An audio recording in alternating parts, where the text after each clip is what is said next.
All right, bam, we're live. Where where Okay. where are you? Oh, today I'm in Reston, Virginia, Oh, that's a Northern great Virginia.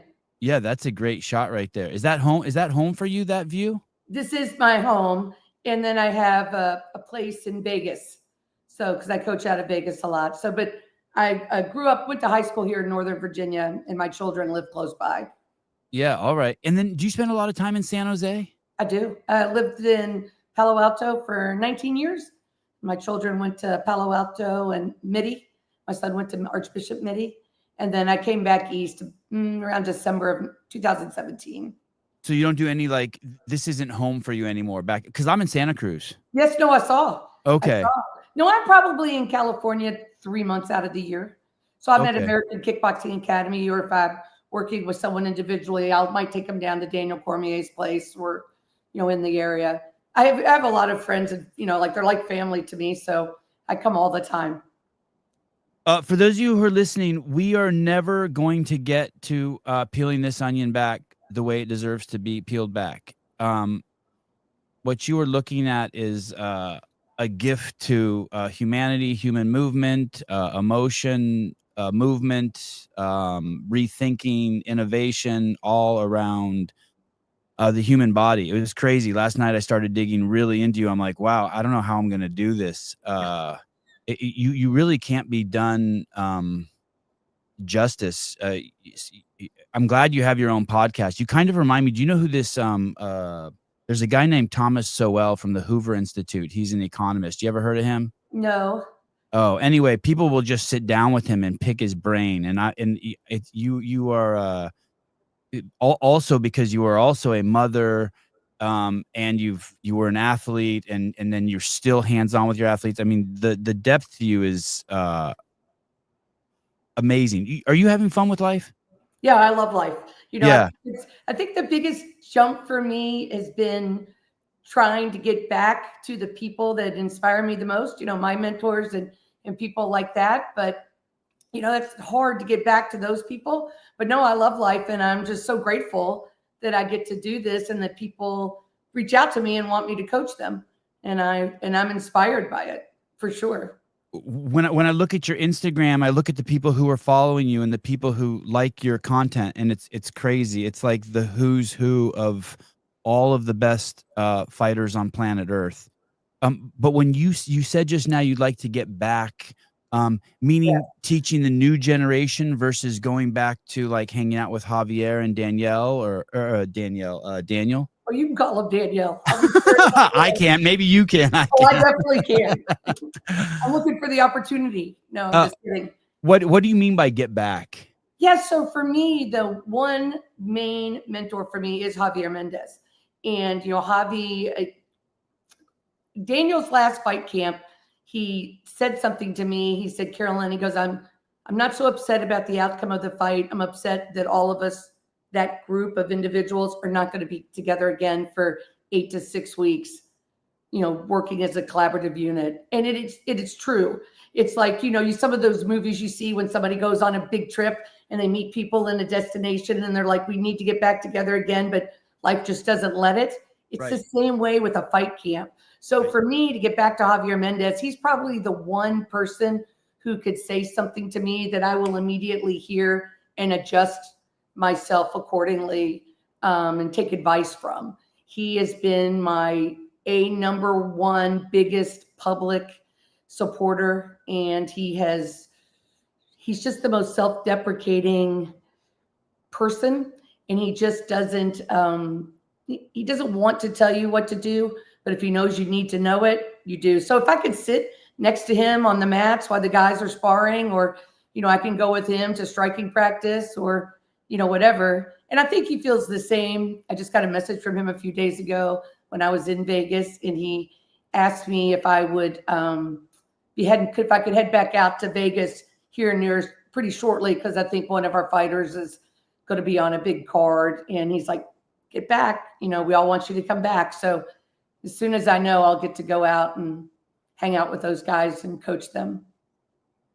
Carolyn, million follow-up questions there, but before we do this, and I don't know how I'm going to do this. I want to go back to baby Carolyn, where you were born, how Ooh, first you started moving, because I didn't ever find the origin story from where you became a swimmer and an equestrian to I know somewhere you saw people fighting and you're like, hey, they need to rethink the physics of that. I know somewhere inside of you, you're like, yes. that person is not leveraging their body to move that object. Could we go back to Sure. where so you're born in North Virginia, you said? No, I'm from Kentucky. I'm from Okay. Frankfort, Kentucky. My And listening skills are horrible. Go on. and my father and mother were both national politicians in their own careers. And we came here with a U.S. Senator from Kentucky when I was in 7th grade. And that's how I moved from Kentucky to Northern Virginia. But I think my first real exposure to any kind of athletics was that my mother's family owned the Greenbrier Military School, which is now the West Virginia Osteopathic School. But at that time, most of the boys who came to that school were from overseas or from a higher income family. So in the summer, they would have a 7-week, 6-week, 7-week camp for the parents who wanted their kids to stay or they needed extra tutoring. And I went to those camps. I was the only girl. I learned to shoot a rifle. I learned to shoot a bow and arrow. I rode horses every day. I swam in the river. I did my own thing. And as I got a little bit older, I wasn't allowed to go skinny dipping or anything anymore. But I grew up, around sort of rough and tumble. And then I have twin brothers that are right behind me in age. And we just a little bit rough with each other. And then we moved to Washington, D.C. with Senator Ford. And I brought a horse. I started riding when I was in Kentucky, and I started swimming when I was in Kentucky. We were lucky. There was a coach named David Thompson at the YMCA, and he was an African-American man, which caused my paternal grandparents such stress, because I would travel with them. But I would go down to the YMCA in the morning before school and swim, a couple hundred laps, whatever we were doing. And in the afternoon, and then I started riding. My mom let me buy my first pony for $65 when I was in 4th grade. His name was Champagne. And I would go out to the Gaithers farm every afternoon that I could, and I would ride. And then when I'd go to the summers in West Virginia, I would ride. And so that's how I started riding. And when we made that jump from Kentucky to Virginia, we brought a horse with me. And then the horse was boarded in my neighborhood, and I just kept riding. What did you call it? Osteopathic school? What was that? What you said? What is that? Osteopathic school. It used to be Greenbrier Military School, and now it's the state of West Virginia. If you look up GMS, Greenbrier Military School in Lewisburg, West Virginia, you'll see. What's osteopathic? I've never even heard of that. It's osteopathic. Oh, okay. Osteopathic. Sorry. Okay. And hey, fascinating. So as a little kid, you were surrounded by boys, and now you're surrounded by boys again. That's correct. You've come full circle. That is, and that's where we started, and it was a great experience being in West Virginia and just being on the river, the whole time, fish or hunt for worms or whatever we were doing. And so you go that, so then you grow up in DC, and then what happens from there? Do you end up going to college? I do. I went to college in New England, and after college, I came back to the Washington DC area, and I started doing turnaround for a cellular company. I worked in some odds and end jobs. My parents and people thought I should be in politics because of my last name with my dad, but I just felt politics was a little too compromised for me. I didn't like it. My parents weren't like super engaged with us growing up. They were active, I guess my brothers will see this maybe and they'll disagree with me, but I would say both of my parents were alcoholic narcissists and self-absorbed. And so I was the oldest. I sort of raised myself. And there was two families in my neighborhood who were actively involved in making sure, that I understood life and what was expected, and kind of pulled me away a little bit, from my parents. So when I came back to Northern Virginia, I just wasn't super inclined to jump in behind or beside my parents in the things that they did for work, which was, they were great at what they did. And so I started working in the cellular services industry, and then I worked my way up. And during that time frame, I got married and had my first child. And then we decided to relocate to Charlotte, North Carolina, so we could both participate, particularly him. He was in a technology, and there was an opening to be the second in charge, technology at a company he was interested in working in. So you've been surrounded by overachievers. I haven't heard any talk about fighting. But no. I never saw any wrestling until I was 42. Okay. My high school sweetheart wrestled, but not at this level. But some important stuff here. You describe your parents as potentially narcissists, maybe possibly an important trait to a high-level athlete, right? Yes. I'm not even sure I know what narcissist means, but and then there in your talks and in your lectures and then sprinkled all throughout YouTube, you do talk about a huge part of what you talk about is relationships. I shouldn't say huge part, but you're not afraid to talk about it. No. Relationships, empathy, understanding people emotionally, the people in your circle. Yes. So when you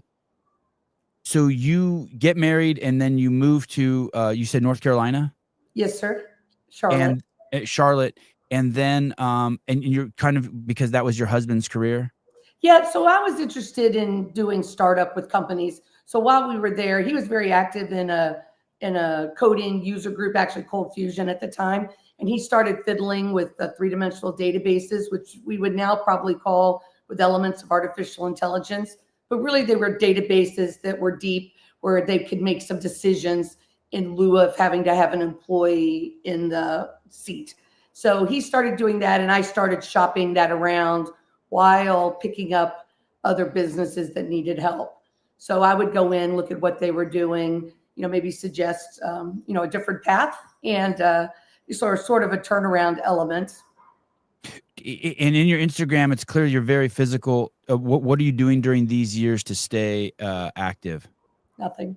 You're not going to the YMCA or anything. You're not riding horses everywhere you go. You're not going. No. You're not swimming at the Y or nothing. No, I would say that I had another child right away after the first one, and I would say I just was in neglect, unaware of the kind of self-care that would have benefited me, made me a better mother, spouse, person. I was, just was unaware. It wasn't part of the conversation back then. Right. Most women were, I was told if I was going to do anything in a man's world, I just had to suck it up and take the sexual innuendo or any of those types of things. So I just really didn't do much of anything. I mean, I walked a lot, but I didn't really do anything. I didn't start being active again until we got to California. Is there a way around that? I'm not talking about going back to the sexual innuendo thing. Is there a way around that? So you go to this school, you're with all these boys who are going through puberty, right? Mm-hmm. So you're hearing all sorts of crazy shit, right? Oh, yeah, for sure. Yeah, and then now you're with parents. Pardon me? From my parents and the people that were in our home. Even them. Normal conversation would be with my dad would be the can't you just be nice, just sit next to the senator and talk to him. Oh. Mm-hmm. Oh. Okay, so it was I'm a little older than you think I am, unless you figured out how old I was. I don't know how old you are. I was guessing like 58. How old are you? 62. Okay. So my generation was sort of the last that there just wasn't a clear dialogue for women. Yeah. My mother was an overachiever in work, and she was always, the assumption was that she was sleeping with someone, and that's how she got ahead. She may or may not have been, I'm not sure, but that was always the innuendo. And I was an attractive teenager, and my father felt that was a much more valuable asset to him than being smart. You fucked me up because you fucked me up. Because I was like, dude, Carolyn, what do you expect if you're with boys and you're by the beach, of course? But that what you said crossed the fucking line. You made me very uncomfortable. That shit is not cool. No, it's not cool. And both of my parents are deceased, so I'm a little more comfortable talking about it. And I've been through, a lot of treatment and a lot of self-help and work. and which I talk about a lot. And so I'm comfortable talking about it. But that was just like the big conundrum for my mom. She was so attractive and she was so smart. And if somebody flirted with her or liked her, then the people around her would accuse her of particular behavior. Or if they liked her because she was smart, they would say, oh, it's just because, you've got a nice rack. Yeah. And so that is the conundrum I grew up in. And these two families in my neighborhood, one was Till and Jinx Hazel, and one was Sandy and Bob Patel. They taught me that wasn't normal. How did they do that? How did they? Because that takes some guts. Were they religious people? No, not at all. Oh. And for the Hazels, I rode horses with their oldest daughter, Leanne. And then over time, I dated their youngest son. And I think, Mrs. Hazel would just say to me, like, I remember graduating from high school and she's saying, oh, if you were our daughter, you'd probably be getting a diamond necklace or maybe an expensive ring. But I realize your parents aren't normal, Carolyn, and you need sheets and blankets to go to college, because she had watched me with my parents and knew that nobody would be explaining this to me. And I remember Sandy Patel, we were up at their place one summer in New Hampshire, Robb Beach, New Hampshire. And she'd asked me to take the youngest child to her tennis lesson. There was 15 kids, teenagers staying there. So I took Katie and on the way home, Katie said she was hungry. So I stopped and got her a salad and some food and brought her back. And I noticed when I got back that Sandy was a little salty, but there's 15 kids. And the next morning she called me in and she said, hey, Carolyn, I just wanted to tell you that last night I was a little annoyed that you took Katie to eat. But then I realized you probably never sat down at dinner at night except maybe at the Hazels. And that's not what other families do. And I realized you're probably getting the groceries and feeding your brothers, aren't you? Making sure. I said, yes, ma'am. She said, well, I appreciate that you cared enough about my kid and you're smart enough to get her fed. She goes, here, we're going to do it a little different. And the piece of advice she gave me that stuck with me was, when you go in somebody else's home, always ask what the rules are. So, because every family's different. And the reason we don't allow in this neighborhood our kids to come over and hang out at your house is because of your parents' lifestyle. Wow. The wall and the revolving door. Wow. They just straight up said that. I am so grateful. So grateful. And I think that's made me want to, if Mrs. Jinx Hazel and Sandy Patel are watching me in heaven, I hope they appreciate when I get out of my comfort zone and share with somebody something that probably needs to be said, but others won't. And for you, that was like, oh, thank God that's not normal, because this does not feel good. Yes. But what I missed was I was moving so fast and taking care of myself so fast that I did not recognize that I had offshoot behavior that should have been addressed, by a medical professional. And I think that was what took me a while to get under my belt as I, matured through life. And then you raised your brothers too, the twins? Well, they're twins. They're fun on their own. But I had I had a Visa card. I went to the grocery. Well, my mom, we'd be out of groceries, and not because we couldn't afford it by any means. My mother was a very good amateur golfer with, often down to a 0 handicap, but she wasn't going to do any of those things. So I would get one of my Jimmy Tebanoff or Bubba Patel or someone to drive me to the grocery store in their car because I was way behind everybody in age. Because when I was a little girl, my mother didn't want to take me to school. So she made me start school early so I could catch a ride with the Hewletts up the street. So this is how I was, it was all kind of a self-preservation situation. So I would go to the grocery store, get the food, come home, and maybe I would buy a thing of eyeshadow or something back when that's where you got all your makeup and stuff was the grocery. And my mom would be furious. how can you spend $8 on makeup? And what I should have said was get home and do the groceries yourself and let me study or go do a sport. But I didn't know. But I think the Patels and the Petersons and the Hazels, these people in my neighborhood that was so lucky to be around, saw that. My first child is actually named after Mrs. Hazel because they changed my life. Yeah, they got me out of there. She's like, do not go to University of Kentucky. Do not. Oh, wow. Did your parents know that they were doing that, by the way? Did your parents resent them, or did they suspect that they were planting seeds of dissent? That's kind of interesting. So I'm going to jump ahead. My dad is dying, or my dad is dead, maybe, or close to when he died.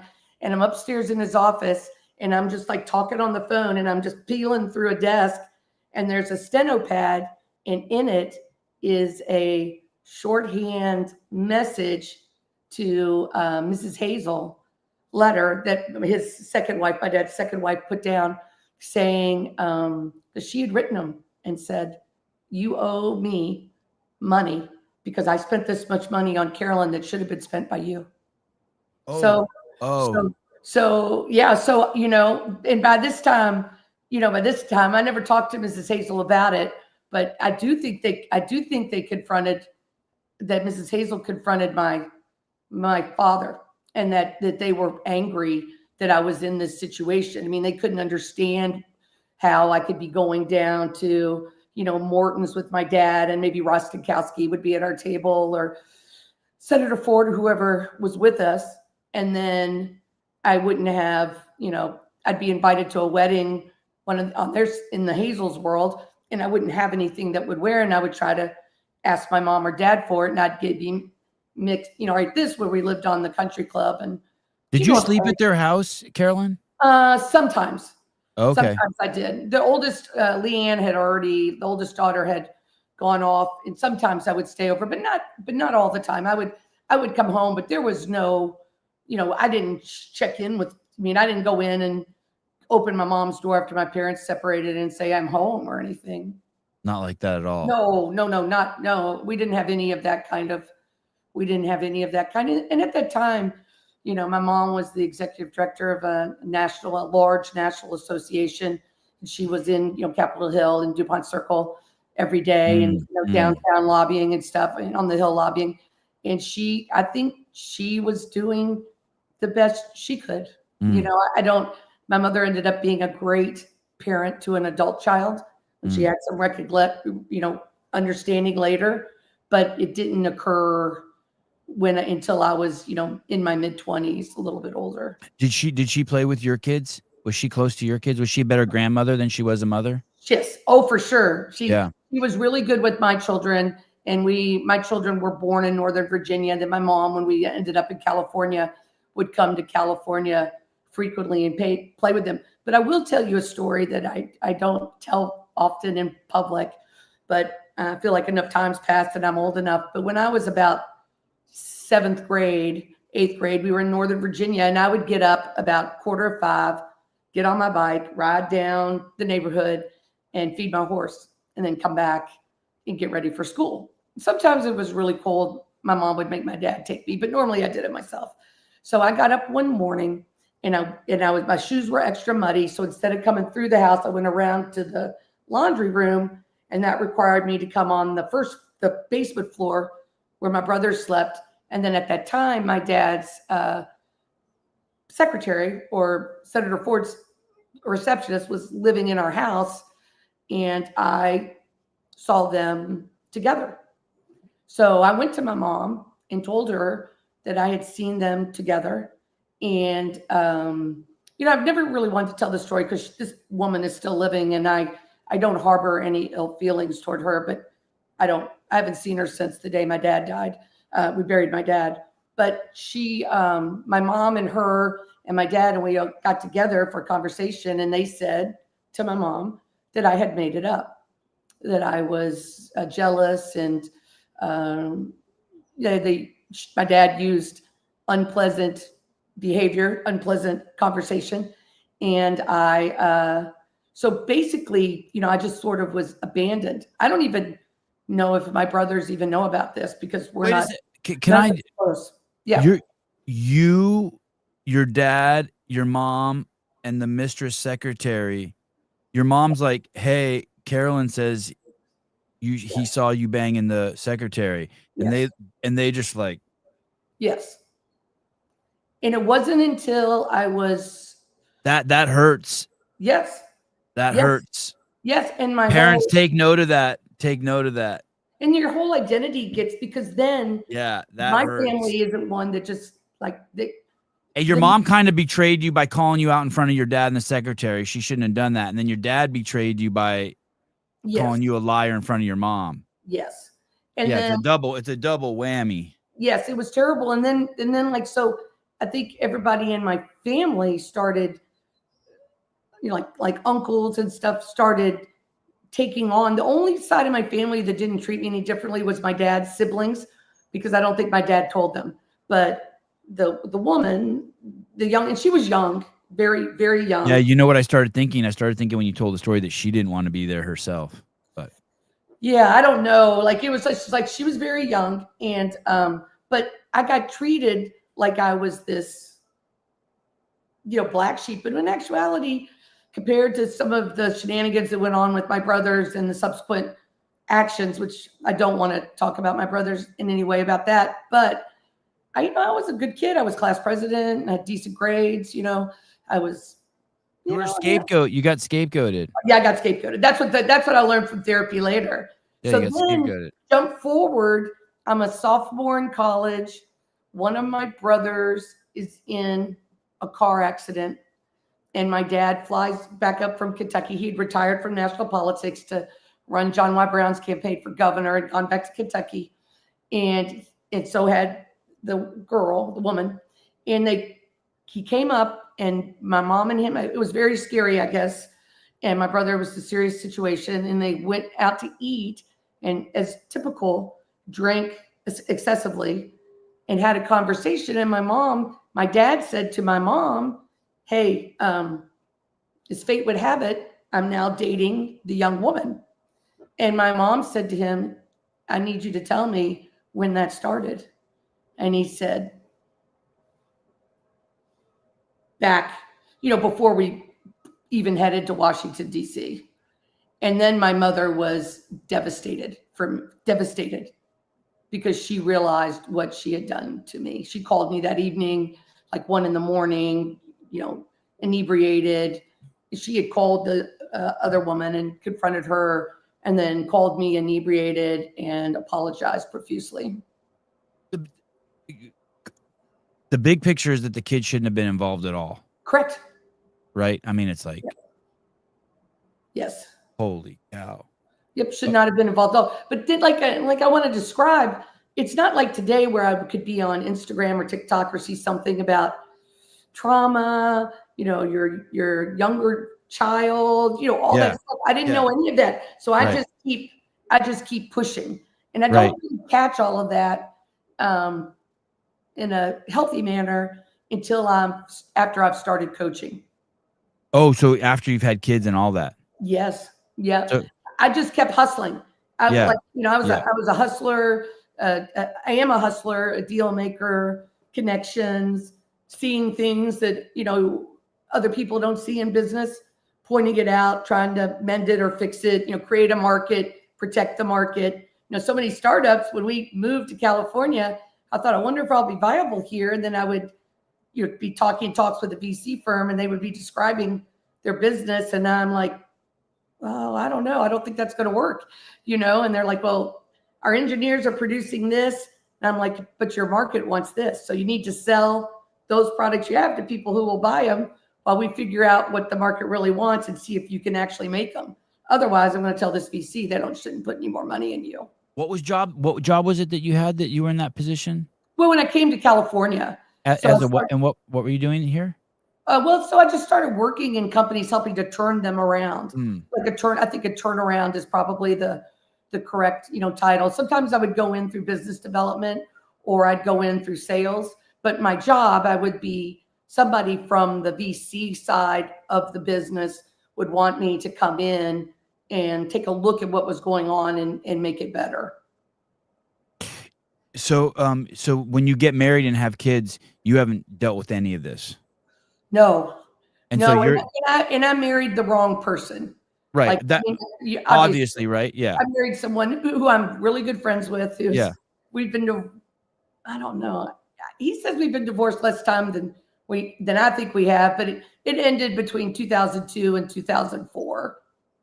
So a long time, and we've been friends. I just saw him when I was in Vegas. I go to lunch with his mom here all the time. Like, You're a we're relationship expert, even shitty relationships. Yeah. Right? Yeah. I mean, like, yeah, you're master of relationships. I It's try. and so you marry him, you have kids. I want to get up to this point. How old are your kids when you were 42? Do you remember? Yes. Well, my daughter's 30 now, and my son is 28. So, they're like 12 and 9. Okay. When I And first see wrestling, yeah. And do you send your kids to I'm assuming you sent your kids to school. You weren't homeschooling your kids? no, my children went to Palo Alto. Well, they went to private school for a long time, and then Palo Alto Public. And then Okay. my son went to high school at Archbishop Mitty. Okay. And Near then you. okay. Yeah, I wonder if I know. Do I know that? Is that in Scotts Valley? Is it It's in over? San Jose. Oh, It's it a is. private Okay. school in San Jose is really good for sports. Okay. So I want to hear about the first time you saw fighting, wrestling. So the wrestling. So it was 2005. It's September, and my son at summer camp in West Virginia had taken some wrestling class, and he said, I want to wrestle. So I met somebody at I don't know, it's like Costco, and he said, oh, there's a wrestling pro. He had a wrestling shirt on. He said, a wrestling program for youth at Stanford, and we lived right across the road there in Palo Alto. So I called up, found out about the program, and I took my son to the wrestling practices for the youth. And my son was the kid who would run around and was sort of annoying, and but he liked it, and so I'm just watching. And by this time, I had lost my dad in 2002, I believe, and my mom in August of 2005. So, and I had been a part of some few big deals, EDS being sold to Hewlett Packard, and some others that I just wasn't in a real hurry to go back to work. I didn't have to go back to work, that moment. So I was sort of hanging out for a little bit, getting my feet back underneath me. And I had lived with my mom for the last couple of months when she was dying, and I just had to get resettled. It's a lot. And I was the only one of my siblings who was there with my mom. So I was a little tired, and I just went across the street, and I'm just sort of watching what's going on. And I just would watch, and I'm like, I don't understand. I mean, my whole thought was, if these coaches were engineers or these athletes were engineered, they would be fired. And I could not follow the logic. I would look at the structure of the opponent, and I would look at the structure the aggressor was making to put the opponent on their back to do a takedown. And I could immediately see 6 other ways to make it work better. Or they would have an Olympic level athlete in the wrestling room, and he would be or she would be demonstrating. And then they would tell a 7th grader to do it.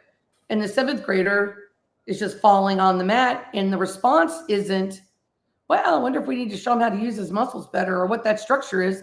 The response from the parents were, you're lazy and you don't want this. And the coaches are like, you need to go work harder, because nobody had, not every wrestler had conceived of looking at the structure of the body, nor taking into consideration the size of the body. So if you have a short waist and long legs versus short legs and a long body, your ability to get off of bottom is very different. I've got super short legs, and they're strong as like a concrete block. So I could pull them underneath me and push myself up against anybody who's pressuring against me for the most part. But somebody's got long legs and a little short torso, they're like a twig in the wind, on the off of the stream. I mean, there's no hope. But that wasn't in consideration on who was coaching. And they might have a heavyweight coach trying to coach a 106 pounder. And it just seemed like it needed to turn around.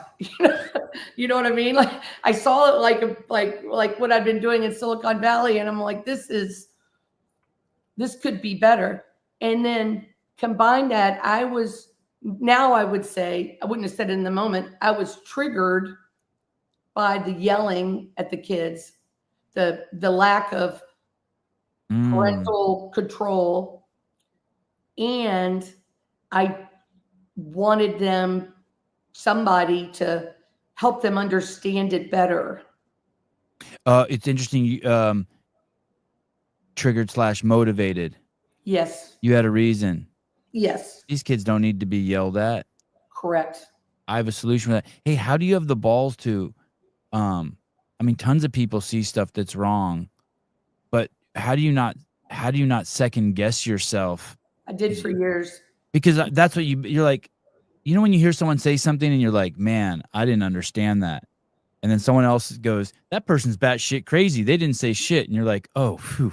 You know what I mean? You're like, you automatically defer that the other person's smarter than you, or they articulated something you weren't able to understand.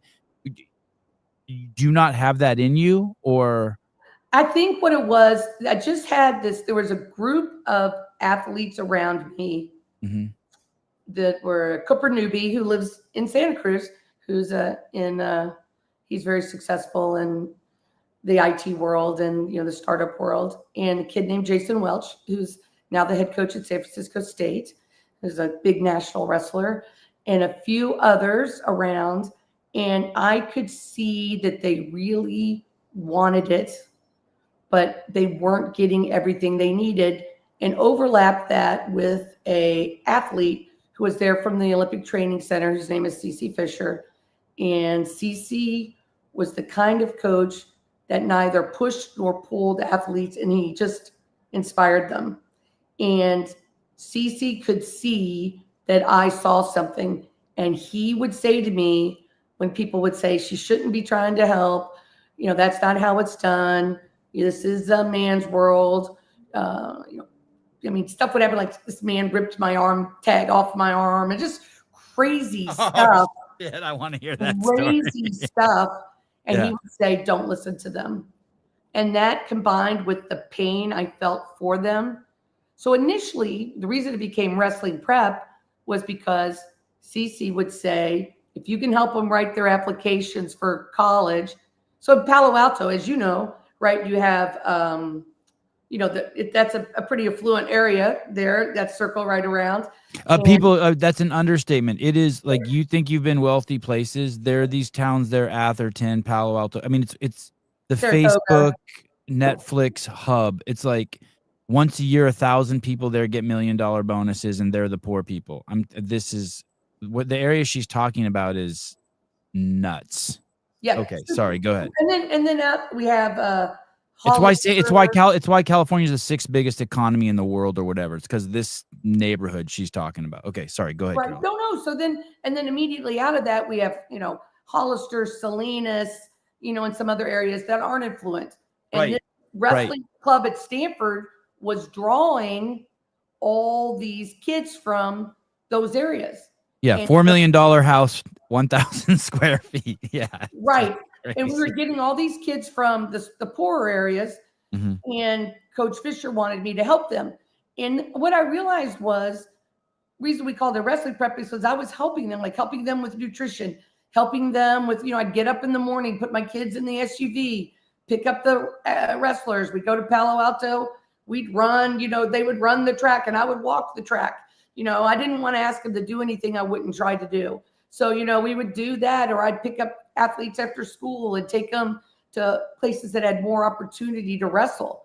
Carolyn, I started parenting myself through trying to help them. Was there one would you be sitting there and watching your son, and then you would just yell out something and you'd be like, oh shit, I can't believe I said that, but it was right? So what happened was I was watching, usually I would watch CC or somebody would coach a particular technique, and then I would watch the athletes try to do it. And by this time, whatever coach is coaching has already had his practices or her practices. They're sitting down, they're tired, and I would just get up and say, hey, listen, Coach Fisher has this shape, a 90-degree angle between his hamstring and his calf. Let's try that.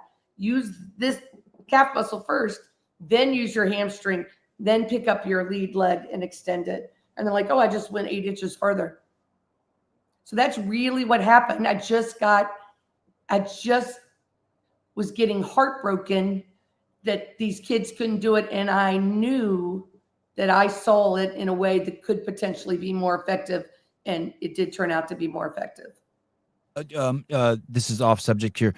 Were there two different kinds of kids? Ones where you could be like, engage the calf muscle and then the hamstring. And some kids would be like, okay, I can do that, where other kids had to see it. Like, did you notice two camps? Because I have 3 little boys, and it's like, I'm like, it's crazy. Some of them can just see shit. They seem dumb as a box of rock, but if they see something, they'll just miles ahead.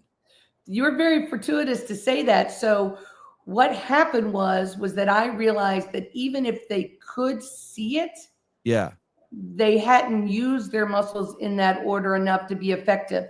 So if I was going to let them loose and they demo that to their father and it didn't, or mother, and it didn't work in a tournament, there was going to be serious backlash.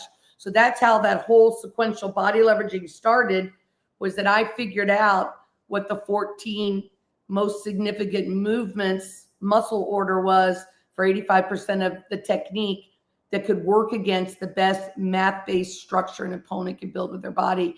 And I started teaching from that.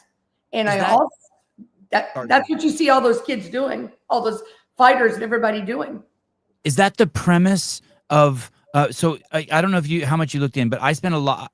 This. That's Chrissy. Nice. So is that the premise for the wrestling prep? Say that thing again. The 14, give me that line again. You said 14 sequential muscle orders, in a series that comprises about 85% of the technique that can beat, score against, or get out of the best math-based body position an opponent can build. In CrossFit, I think we call that that sequencing we call muscle recruitment pattern. Is that sort of the same thing? Where it's like, so the example would be like, if you were in a clean, some people would bet, if you're picking weight off the ground, some people would bend their arms first. And so once you do Olympic lifting, they tell you don't bend your arms first. You keep your arms rigid and you open your hip first, right? So you have to change that motor recruitment pattern. And what you're doing is you're training people in the combat sports. Hey, you're engaging the wrong muscles at the wrong time. And what's so crazy? We can talk about this later. Yeah. I just about 8 weeks ago got contacted by one of the pitching coaches for the Los Angeles Dodgers. And I just spent a week teaching him, and he wrote this whole thing about how everybody in baseball pitching should be doing what I'm doing, which I can send you if you're interested in. Yeah, please. Do you know who, God, I wish I could remember his first name. He's a friend of mine. Or I only know him by his last name, Romanov. The Russian runner, he developed the pose method. Do you know that guy? No. In Florida? No, I don't. Once I started getting it down, I stopped looking for Nicholas, yeah. Yeah, oh, that's nice. I didn't look for confirmation or verification. Right. I just wanted to help kids wrestle because the pattern is stimulating to my, probably autistic. I mean, I'm certainly autistic, but I have a pattern-driven brain. It's not the same thing that you're doing. It's just people who have gone bigger picture and like kind of see things in the same way that you do, and that have applied it to he was an Olympian, and I think he was a high jumper. Cool. Right. So then he's like, hey, so he started thinking of it a different way to present the same information. But while he was thinking of a different way to present the information like you did, you then also reworked it. So the first thing you saw is like, shit, they're communicating to these kids like ass. Yeah. But then simultaneously you saw, and they're telling them the wrong shit. In my opinion. Yeah, for sure. Right. Yeah, that is exactly, that is exactly what happened. And now you have this expertise in technique and and methods for attacking or defending against your opponent. But first, people have to learn in order to apply all this wealth of information you have. They have to learn the foundation, which is the muscle recruitment pattern, or what did you call it? The sequencing of the Yeah, muscle body engagement, leveraging, body leveraging. muscle order Yeah, is what we call it. We can teach technique, and we do at the same time. yeah. But it's great once you learn how to do that. Those like 14 movements, you could do them in 15 minutes if you just go. If you're dogging around, then it's a different story. But most people just crank it out and then they're ready to go. So you when do you know that you're onto something? If you're 42, when you're first like you see it forming in your head, when are you like, man, I'm gonna have to codify this. I'm gonna have to like write this down or get some experimental students and experiment on them. Well, it happened pretty quick. So I think a couple of things happened. I think that, I'm not a big screamer in practice. I mean, I certainly don't like bad behavior. I'm not going to let that happen, but I'm not a screamer in practice. So I think I want to say it was about 2009 that I just decided I was going to do it on my own and not feel like I had to try to meet the needs of other people. As soon as people started hating on me for it, then I knew it was working, because the kids that I were working with were from disparate high schools, and they were starting to beat kids from the other schools. So for years I used one high school, and then their gym, when they weren't using it in the wrestling room, and allowed all the athletes in there. And then one day I got notified from the athletic director that some of the people, the wrestling coach, no longer wanted me to do it because some of the kids who I were working with were now beating their athletes. And they weren't part of the, high tide raises all ships theory. They just wanted their own. And so they just didn't want to work any harder in actuality, maybe because they couldn't, I don't have any idea, but that's what happened. And so a man named Fred Marabito sought me out. He had 9 kids, 6 boys. And he built me a place in San Jose for me to coach out of. And it was about 6,000 square feet. And he built it out, and we got the mats, and we had bathrooms and showers. And on any Sunday, there'd be athletes from next door to 5 hours, 4 hours away who would come up and train all day. And I did it all for free for years, years and years. Wealthy tech guy meets, this is like a movie. Wealthy tech guy meets. He was in waste management and tech. I think he was an earlier investor in NVIDIA. It's always garbage or tech. Yeah. So he lived in Saratoga, and he wanted me to work with his first boy that wrestled. Yeah. And then he went on, and we got him into. He went on and wrestled for UPenn, and then the second one wrestled at Brown, and the third one wrestled at San Francisco State. The fourth one is at finishing up at UNC. Is that facility still there, Carolyn? The one he built? It's he sold it years later. I eventually moved to a bigger building in San Jose, and that was right around the time I was at the first building, when I got a call one day in the office, and this man said to me, "Are you Carolyn Wester?" And I said, "Yes, sir." And he said, "Well, my name's Daniel Cormier, and can I please bring some youth athletes to your youth practice tonight?" I said, "Sure." What year is this? 2011. I actually have a picture of the first day, and it's so funny because Daniel has all this hair, which he doesn't have now. And he called me, and he came over, and then all the athletes, including his, started doing the body leveraging, and Daniel popped up, and he looked around, and I was helping him, and he walked over to me, and he said, "There it is. Yep, that's it." The very first day I met Daniel. And he said to me, "You don't have any agenda toward these kids." And I said, "No, sir, I don't." And what he meant by that was, you're not trying to make all these kids come to your club instead of my club or anything. He's like, "You just want to help." And I said, "Yes, sir." And then the next day he called me. There was he called, and there was a really good athlete who trained with me named John Hall, who had graduated, wrestled at Boston University. And Daniel said, I want you and John Hall to come over and train in our wrestling practices at American Kickboxing Academy. And he had already won the Olympics, right? You knew who he was. No, Daniel did not win the Olympics. No, I did not know who he was. He didn't get a medal in the Olympics? I thought he won no?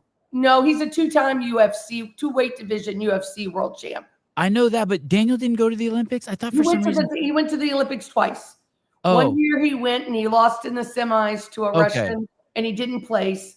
And then the next year he didn't make weight. His first daughter had been killed about 6-8 weeks before the Olympics. I didn't know that about Daniel. That's crazy. I'm a huge fan. I watched his. He's the best. I watched his entire UFC career. I didn't know he lost a daughter. That's wild. Yeah, she was in a car accident with her mother, and she didn't survive. And I think that was, that I don't know how anybody thought he would be ready to wrestle in the Olympics, whatever amount of time it was later, but I don't think he was. And I think he, went in. I guess I shouldn't say it loud. I think maybe he went into kidney failure, but yeah. And that's when he was really in a down slump after that. And he met Bob Cook, who's, ended up becoming his manager and trainer, one of his managers with the Zinkins. And he came to Northern California. And he wasn't born and raised in Gilroy? No, he's from Lafayette, Louisiana. Oh, he actually had a full ride, I believe, to play football at LSU, and turned it down to go to community college to wrestle. I think that's correct. He went to, I want to say it's Colby. Look at the audience. You're a fan, but you don't know anything about the dude. Yeah, well, what can I say? I guess I'm just a fan of the UFC. Yeah, that's okay. We the UFC, and nobody didn't notice, makes their money off of fans. So we'll take all the fans in the fighting world we can get. And I love him as a commentator too. Absolutely fantastic. He is a great human being. And I'll tell you the story. And I've told it before, but I'll tell it again. I was at home one night, and in the middle of the night, I get 40 messages and a bunch of pictures nobody wants to get from somebody that was involved in sponsoring Daniel, sharing with me what I could do to him and he would do to me, and what he does to himself when he thinks about, you know what I mean? Like, I'm like, okay. So anyway, I don't know if my son told him or somebody told Daniel about this. So I'm in the gym, and Daniel at this time, he is just finishing up his Strikeforce career. So he's got 2 kids. The woman who had his children, and they're living like in a 1 or 2 bedroom condo in San Jose, sharing 1 car. And his whole income is from this sponsorship. So I'm in the gym. That Russian I was talking about who beat Daniel in the Olympics, he was in the gym that day. And he and the Russian and I, we were all doing our thing. And Daniel calls me over. And the guy was sitting next to Daniel and sent me those texts. And Daniel turned to him. He said, "Come here, Carolyn." And I came over and he said, "Hey, so-and-so, don't be bothering Carolyn." And he said, "Oh, no, we're all good. We're all good." And Daniel's there now. That's Kane and Luke are there, and Javi's somewhere around. And he says, Luke Rockwell and Kane Velasquez. Yeah. Velasquez, wow. Yeah. And he says to him, "Hey, listen, we don't want you to text her or call her." And the guy goes, I know. She's the first lady of wrestling." Daniel said, "I don't know about that, but she is the first lady of AKA. I don't know how she did it, but she is. And we're telling you, don't ever contact her again." And then Daniel turns to me and goes, "You can go now." I said, "Yes, sir."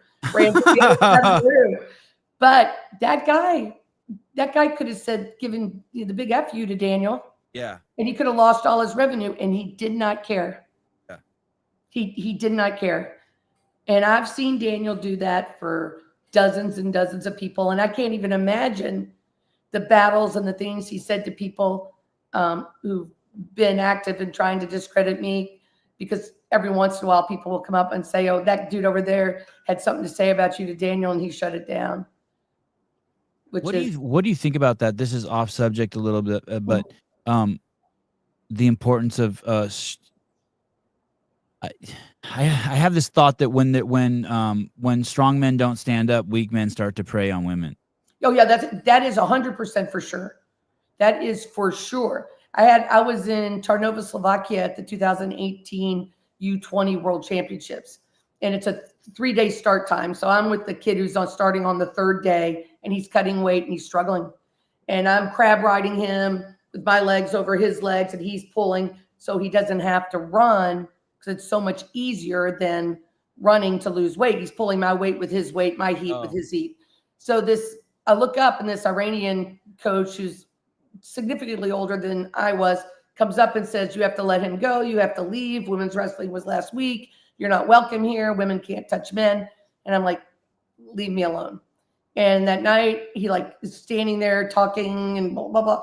And I'm just working with Joshua Saunders. So that night I go to dinner by myself. You have to give them a ticket. It's, like a cafeteria. I eat the food. I'm sitting there on the phone, and here comes that dude with another Iranian, and they start pointing at me, and I'm like, get away from me. But the whole time I see Abbas Magomedov and the Dagestani Russians watching. They saw it in the morning, and they Is that Khabib's dad? No, Abbas Manap was Khabib's dad's name. Okay. Who's now deceased. Abbas Magomedov is a multi-time world champ, Olympic level wrestler from Dagestan, who happened to be really good friends with Umar Nurmagomedov, who's Khabib's cousin. Okay. So they're watching. So the next morning, Josh has got to make weight. He's in tears. He was the last minute replacement for someone. So we weren't even at weight. We weren't even at a good weight before we came over to cut weight. So he's struggling. His dad's panicking. I'm working with him. Here comes that Iranian. And when he's about 4 feet from me, the Russian coach comes over and says, do not speak to her. And he said, what? He said, do not speak to her. She's our brother. And he said something, and he said, Habib says, do not speak to her. She's his brother. And that was that. That was that. Mm-hmm. So these guys, that's what I was saying before, I just need to get back to them every once in a while. Do you know what I mean? Just back for a few weeks. Yeah. Yeah. To get my peer level, because I am their peers. I mean, I can't fight like that dude, but my knowledge and what I do and where I fit in the puzzle. Yeah. Yeah. In which Javier Mendez talks about all the time. Is that you're so honest with yourself emotionally. That's really impressive. Thank you. I try. Hey, when do you start feeling comfortable? Because I've seen videos of you just mashing guys. You're like, come here, and you're grab this buff 18-year-old guy or 20-year-old guy, and he's demoing for you, and you got his neck cranked, and you mashing him, and you're all sweaty, and he's all sweaty, but they're the perfect dummies for you. Not dummies. I don't mean that. I just mean mannequins. They know how to demo for you. When do you feel comfortable doing that? I think when I went to AKA, I didn't do anything for about 8 months. I just sat on the edge of the mat and watched. In fact, Javier Mendez says how he didn't even know I was a coach. He thought I was just somebody who liked wrestling. And since I didn't bother anyone, they didn't make me leave. And which is kind of funny. But I think around that time, one day Daniel was demoing something, and I stood up, and Daniel was like, so then I started, yes. Oh, that's Isaiah Fenton. He wrestles for Iowa. And then look at this guy. This poor kid. Yeah, I love the smile on your face there. Yeah, I know. That's Michael Dinn. He's a professional fighter. That's Chris Creason. And that man sitting there is Muhammad Ali, who's a 4-time no-gi world champ. So, and Andre Fiallo, that's Andre Fiallo, UFC fighter. Yeah. Yeah. So once I started demoing with them to show them, because you can tell them something, but sometimes if they can't feel it, I want them to pull with their wrist straight instead of it bent, or I want them to turn their heel in or whatever. They don't, they can't get it until they feel it.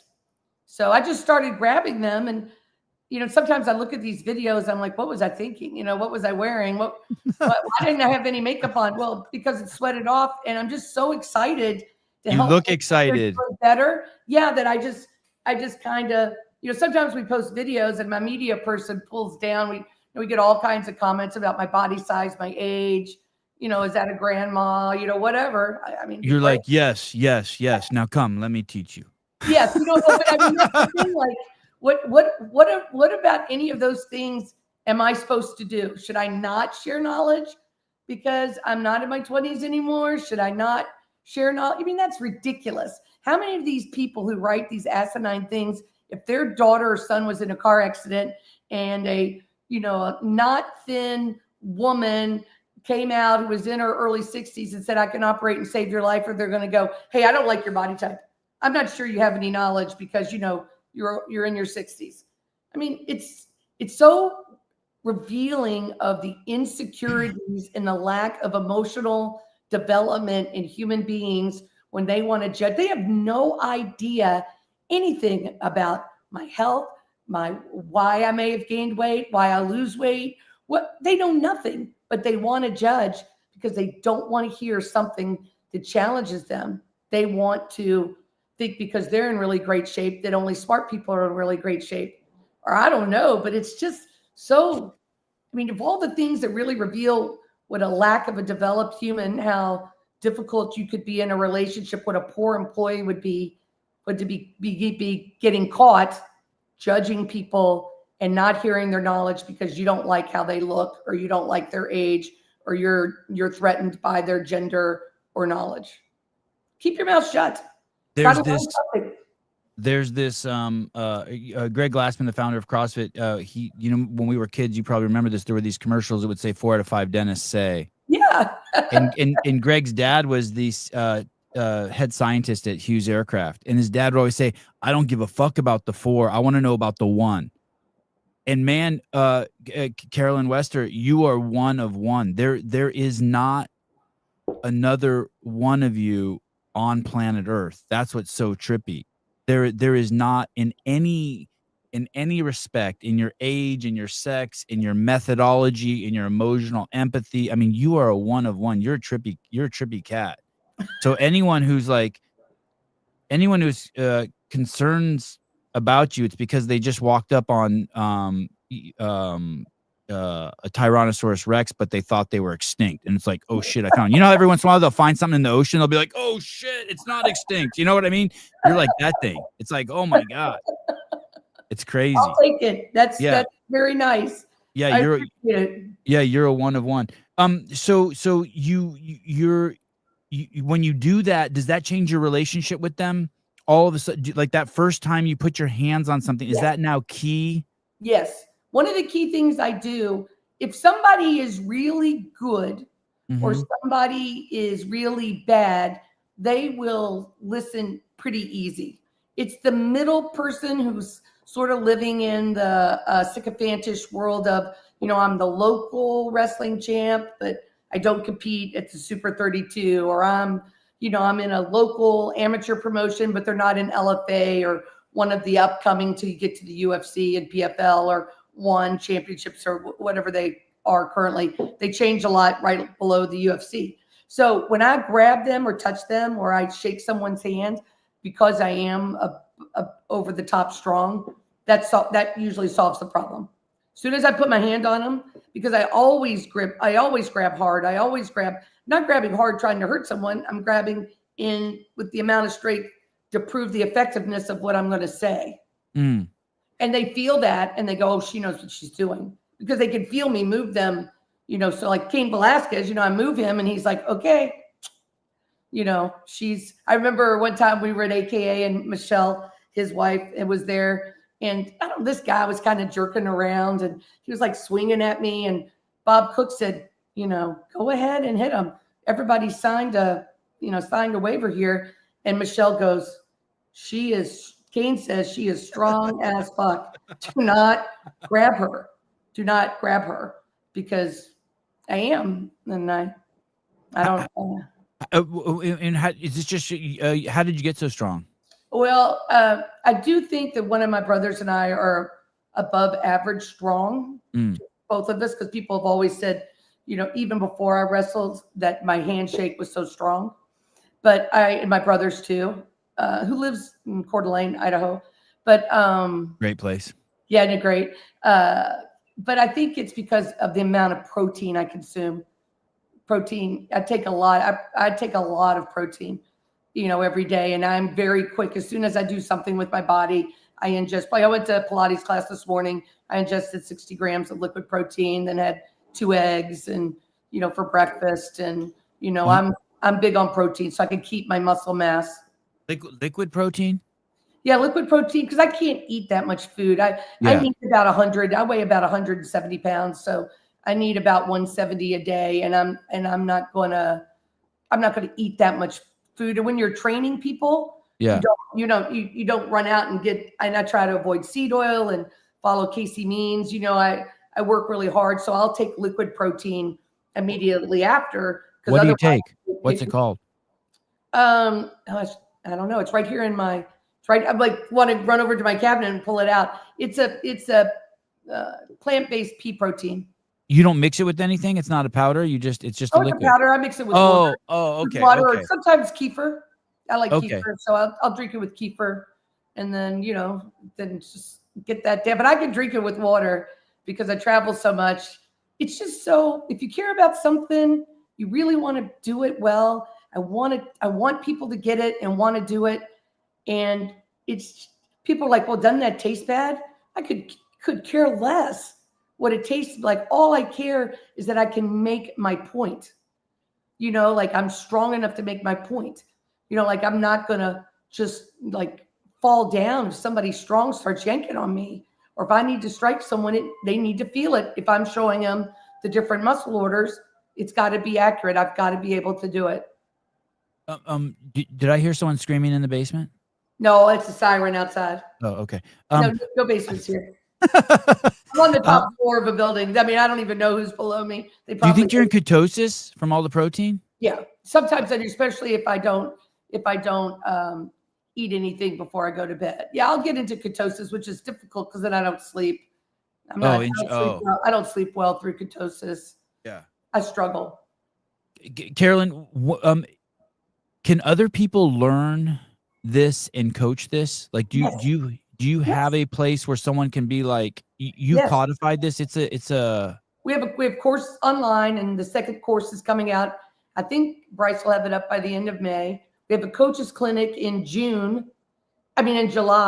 in Northern Virginia at Marymount University. Are you teaching that? Yes. I'm sorry about I don't know what's going on outside. It's okay. I was just teasing you. We can barely hear it. It sounds like a Basenji howling, actually, like one of those dogs. I don't know. And then we have 3 camps in Virginia. This summer, we have a coaches clinic. And then we're also doing one of the pods in the coaches clinic. And one of the pods in the camp is emotional and mental development. And Tenny McCarty, Melissa Ritchie, and I will be doing that. Mostly they will. But you're really going to get into it and have them, understand, teaching kids how to confront, how to help direct what they really want to do, as opposed to their parents, how to help parents, for parents to learn how to take care of themselves and be a better parent. And, there's the inevitable coach who says to the athlete, I'm so disappointed in you, or you embarrassed me. And that, those are people who have, if you're going to be a coach, even if you're going to be a parent, your self-image can't be on how your children do. Is there ever a time to say that to your kids? You embarrass me? I don't think embarrass is the word. I think we say I would have been more comfortable if you had made different choices in how you behaved.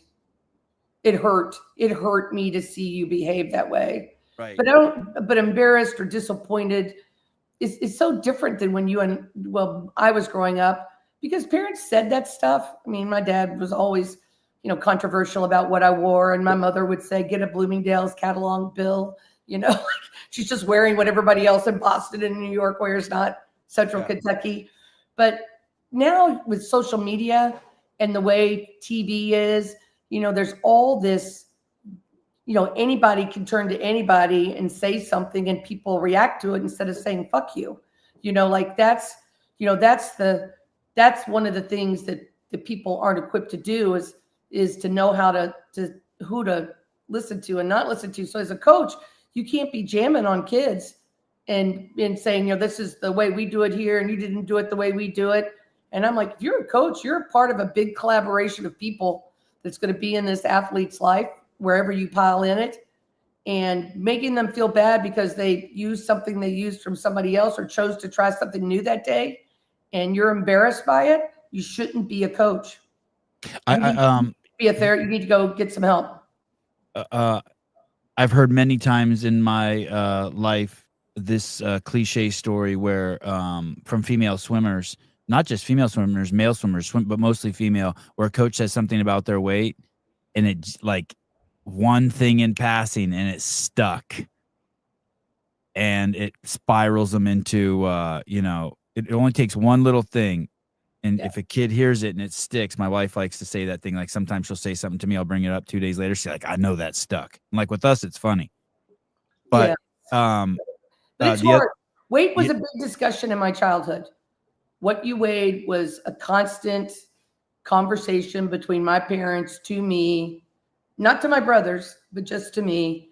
And even when I was in high school, it was still okay. People would just comment on women's weight all the time and they felt comfortable doing it. And it'd be by some out of shape dude, and now I would say, shut up. But back then it was considered okay. The woman's role was still to be appealing physically to everyone and everyone got to have an opinion. I think just many guys have eating disorders now as women. I bet you it's even more. It's even wrestling. Yeah. Right. For sure. The sport that you coach is crazy in terms of weight. The shit that those guys have to go through. Yeah, it's better now. I'm a big advocate. We teach to, people are like, well, he needs to cut weight so he can win the 8 and under national tournament or whatever. And I'm like, no college coach has ever asked me about how they did at Reno Worlds. Can we please just get as good as the weight we are and eat clean so we're muscled up? So that's what we go for. We like to eat more to make weight, eat well to make weight. But, it's a tenacious problem. And a lot of these athletes are parents like, I don't understand why my son or daughter didn't get better. They're gentler on girls, but at least the coaches are. I don't know about the parents, but I'm like, your kid he just wrestled for 6 months in high school, but out of that 6 months, 5 months practices was spent making weight because your coach wanted to put him 20 pounds less than his natural body weight. So the team would have a better chance of winning, some local league championship and get a banner on the wall than whether that kid was going to be damaged for the rest of his life. Yeah, that shit's insane. I don't even it's crazy. My kids do jiu-jitsu tournaments, 2 8-year-olds and 10-year-old, and I do my best. I just weigh them and I'm done. Like I just try to make it as like non relevant as possible. But hey, even doing that, they know that they're being weighed. It's getting in there. Like I see it getting in there. Do you know what I mean? Yes. You see it getting in there. And like one of the girls that they compete with, she's just a giant muscle and she's 58 pounds and everyone she goes against is a head taller than her, and it's just the way it is. It's just like, but it would break my heart to try to get a kid to lose weight. Nuts. It's just not the right time to do it. You're going to make them not like competition. They're like, I don't understand why my 17, 16-year-old is hiding, Twinkies and Cheetos underneath the bed. And I'm like, oh, that's bad. I mean, that's what I'm saying. That's far gone. And one of the big problems is that 1, families can't afford 2 sets of grocery lists. 2, one of the parents isn't familiar with how to cook well, healthily. And 3, the parents don't want to change their eating. They want the kid to do it. And the kid's like, hey, why don't you stop eating a thing of ice cream at night and complaining that you can't buckle your jeans?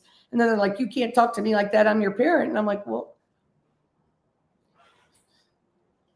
I'm going back to your courses. Are you doing any courses in California? Oh, camps? Yeah, camp. Not Yeah. not the camps for the athletes, but the courses for teachers. Like I'm just thinking, like Just go to I want to get all the parents to send my kid's jujitsu instructor to your course. Yeah, I haven't been asked. So I host 3 camps in Virginia every year. All the rest I do around the country are where I've been invited. And I Okay. have not been invited to do a coach's clinic in California. If somebody would invite me and they would handle the logistics, like where it's going to be and all that stuff, our team, my media director and my partner in the courses, Bryce Walcott, they'll do all the other stuff. We'll get the information out there, but I'm uncomfortable trying to put something on in an area I can't drive to and see what's going on. How many days is the course? The instructor's course? Well, 2. 2 days. 2. And is there a prep for it? Does the person have to read a lot? Is there like a whole book? No. No. We bring all the information with us, and then we let everybody film. We put a video. My media person comes, Sophia Viner comes, and she puts something together, and then we release it to everyone, and then we offer them, significant discount on the courses, so they can use that as a reference too. Because the courses have demo, then it has it all written out in English what you're supposed to do. And Carolyn, tell me about that. Tell me about the sequencing again. That the line that is the course, the sequencing that of the 85% of muscles, the sequencing of those muscles. Yes. So the body leveraging, the 14 movements, which some people refer to as a warm up, it comprises the sequential muscle order that's needed in about 85% of combat sport technique to score against or escape from the best math-based body position an opponent can make. So much of technique, you've probably heard this. You'll see it in jiu-jitsu and in wrestling. They'll get the kids or the athletes believing they're the very best, and then they'll go somewhere and the technique they use doesn't work on the person they're competing against. And the coach says, well, you're just not doing it right, or you're not doing it hard enough. But in actuality, I think what's happened is the technique they're teaching is predicated on the opponent being in a bad body position. So right now there's a kid, his name's Melvin Miller. He is the #1 ranked athlete for the class of 2027, and he goes to Bishop McCourt with Bo Bassett. And Bo is the athlete who just got, I think, $5 million and NIL to wrestle at Iowa. Wow. So actually, Bo's family adopted Melvin. So I was up at McCourt last September, I think it was. Anyway, they were working on something, and I said, hey, I don't think that'll work if somebody's in the best math-based body position. And as I said earlier, if the kids are the best in the country and the world, like Bo Bassett and Melvin Miller and Keegan and Jaden O'Farrell, they're like, show us. So I get down in the best math-based position, and Melvin Miller could not move me. I mean, I stayed in that position for 5 minutes, and he is laughing and tearing up, just laughing so hard because they cannot move me. I turned my hands just slightly different and moved my foot a little different, and he pushed on me, and I was able to hold him for like 20 seconds, but I couldn't maintain. But when somebody gets in the best math-based body position, then they're hard to beat. And I think you could, there's Bo. I think you can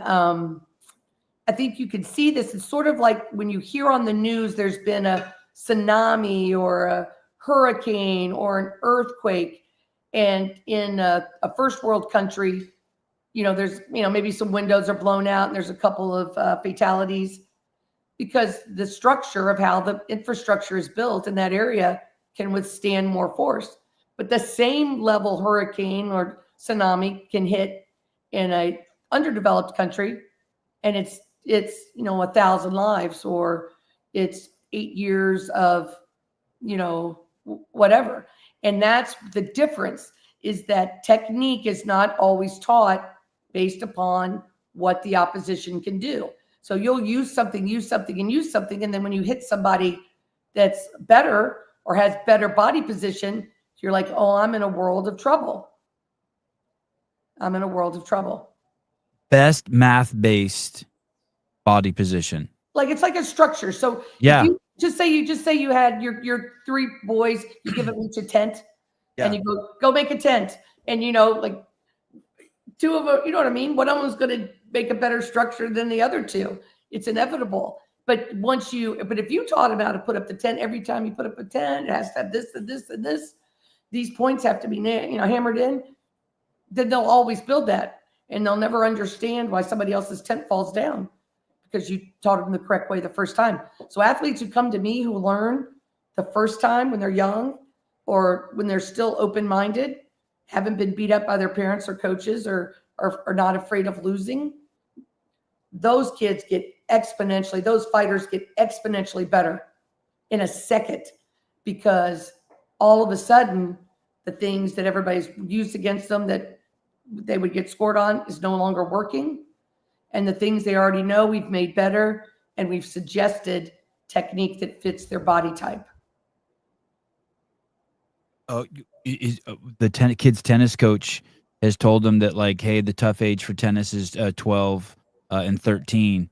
And I said, why? And he said, because at that point you figure out if a kid just wants to do it to win, and then they stop learning. He's like, so you get these kids that look like they're going to be prodigies at tennis, and it gets them to like 16, but then is that the age that you see too, 12 or 13? Yes, and I think also whether they're not going to learn anymore, I think they just get so beaten up. The parents, I don't think you should lie to your children about what you can buy or you can't buy, but I don't think it does any good to take them somewhere and go, you better do well because this is all our extra money. And, your sister didn't get her costume for dance. We got one from Goodwill. And that's these parents, they just, just like vomit all over their children, and the coaches do too. And they wonder why. And then they start making the kid feel like, very similar to the situation I had growing up, that everything is their fault. Their fault. You imagined it. I was never that harsh. You imagined it. It's crazy. And I think it starts as soon as a kid learns how to control their parent. As soon as they learn like where the threshold is, Junior, don't do this. Junior, don't do this. Junior, don't do this. And after how many times does the parent have to say it before they stop saying it? Kids figure that out in a second. And if they're the second and third child, they already know. Right. They know how. Johnny was late. He was on the phone with his girlfriend. They were making out in the downstairs, whatever. And then they run off and do whatever it is they want to do that's counterproductive to the sport that they're training in, because they've got this shield, while their other siblings getting yelled at. Kids wear their parents out, and parents wear themselves out with this imaginary thing in their head that if my kid just wins, if I could just post he won this prestigious tournament, then I don't know, I'm going to be, all my mistakes are gone. I don't know what it is, but you can't, and it just wears kids out. Early on, I realized that you're always in a hostage negotiation. So if your kid says, hey, can I have this? As a parent, you right away go, if I say, it's not whether they can or can't, you're like, am I willing to deal with the repercussions? But the truth is every time you say yes and break, you're fucking yourself. Yes. So just always stay with no. It's interesting. I'm going to tell you something that I hope Angel Cejudo doesn't mind me saying, but I don't think you will. But Angel Cejudo is Henry Cejudo, who is Olympic gold medalist, who is a 2-time, 2-weight class UFC world champ. He was his older brother's. He got his older brother. He took him to the Olympic Training Center. They lived, somewhere not well. And Angel coached his brother. And Angel called me one time and he said, Carolyn, I want to pick your brain about something. I have all these parents who want to come train, but when the process is longer than they want it to be for the success they want to see, they bail. And I want them to stay, or I want them to, and they're just like controlling me and our club. And I said, Angel, set the bar so high and be relentless on what you say has to be done, that they will self-select out if they're not meant to be there. And don't, if they say, well, I'm going to take my kids somewhere else, say, I'll miss you guys and you're always welcome back and good luck. And don't. Can you give me an example of what that looks like when you say set the bar so high, like, hey, you have to be here 6 days a week, you miss a day and you're out, or what do you mean? Not stuff like that, but just like when you say, hey, it's going to take 5 to 6 months for your athlete to learn this, and he should stay in a group practice, and it's going to take some privates. And at the same time, I need your athlete to do as well as possible in school, and they need to eat a certain way. And then when they say to me, they're going along, and then I'm like, hey, what are you eating, Junior? And Junior's he or she is saying, I don't know, last night we had hot dogs with, whatever. And then we had waffles before the tournament with syrup. And like, you didn't have eggs or broccoli or anything that we suggested. No, we didn't do any of that. And then the parent says, hey, I want you to travel to Reno, Nevada and coach my kid. And I'm like, I can't do that. Well, why not? Because I told you from the beginning, if I'm going to travel, even if you're paying for me to go, I'm not doing it. Your kid's not going to be successful. Yeah, because you're not eating well. Your kid's not doing well in school. I mean, wherever they want to practice, they should practice. That's not where they falter. And another thing they falter in is like, I'll say to parents, hey, you can come in the practice, but you can't talk. And they'll start to talk. I'm like, and if I have to ask you to leave again, I'm going to not be able to have your kid here. I don't mind if you watch, but you can't talk to them while I'm in there and stuff. People just self-select out. When your standards are high, they just can't do it. Yeah, at the academy that my kids go to, it's pretty. It's not a babysitting place. You don't get stripes or belts by attendance, and if you talk, you do a lot of burpees. And I love it because it does push people out. So then it pushes out the kids, or like some parents don't have the stomach for it to see their kid work hard. So it pushes them out, and then other kids don't have the stomach to be like, hey, I want this discipline. I want to get better. And so everyone there wants to work hard. It was interesting a few years ago. I was being interviewed by somebody who had talked to Javier Mendez before me about me. And Javi said, I don't know if I ever told her this. And a woman was interviewing me. She goes, I think this might make you cry. And I said, okay, I'm ready, And she said that Javi said that people would come to AKA and they said, I want the best coaches. He's like, oh, you need Carolyn. He said, but if you have Carolyn coach you, you need her in your corner because she sees what's happening way faster than we do. And they'll say, she said to me that they'll say, well, I don't know what I think of the aesthetics of a woman her age being in the corner. I can't believe someone says that shit. Javier Mendez, no less. It's the fight game. What the fuck do you care who's in your corner as long as they're good? Right. Who cares? Well, somebody's got a low self-esteem and wants to be seen as, having sex with somebody with plastic surgery and a butt lift or whatever. I don't know. Right. Somebody that can knock you out like I can. So, okay. So anyway, she said this to me and she goes, does that make you want to cry? I said, oh no, thank God. So if they're so narrow-minded and stupid that they care about that, they're not going to be smart enough to understand what I'm saying. And when people say to me, well, they're, a middle school coach or their coach or the fight coach here, they don't believe in what you're doing. So I'm like, oh, good. Thank you. Cause that's, back to 4 out of 5. You know what I mean? Like, please. When you meet someone for the first time, like Islam Makhachev or Henry Cejudo, or especially as your career's like established, I'm assuming trust is everything, right? Are you like just with people, right? People grow at the speed of trust. As soon as you have trust, then people will be like, okay, I'm going to move like this lady says. Do you remember those moments? Like when all of a sudden, like you're with Henry and like, he's like, oh shit, now he trusts me. Yes, because he didn't at first. So it was UFC Glendale. And you don't blame him, right? It's like he's a Formula One race car, and you're like, hey, I got to change. Let me fidget with your tires. He's like, what? So what happened was I called Angel and I said, hey, I'm coming. I'm going to be in the corner at UFC Glendale, which is where Fight Ready is, which is their MMA gym. And he said, oh, well, on Sunday, come do a clinic for us. And, I want you to work with Henry. So I'm like, okay. So the night before the weigh-in, which would have been Thursday night, I was at Fight Ready with Alejandro Perez. We're cutting weight, and Angel strolls in, and Henry strolls in, and Angel says to him, hey, I want to do a real quick promo video of Carolyn being here, Coach being here on Sunday. So I'm in the middle, Angel and Henry, and and Henry's doing this the whole time.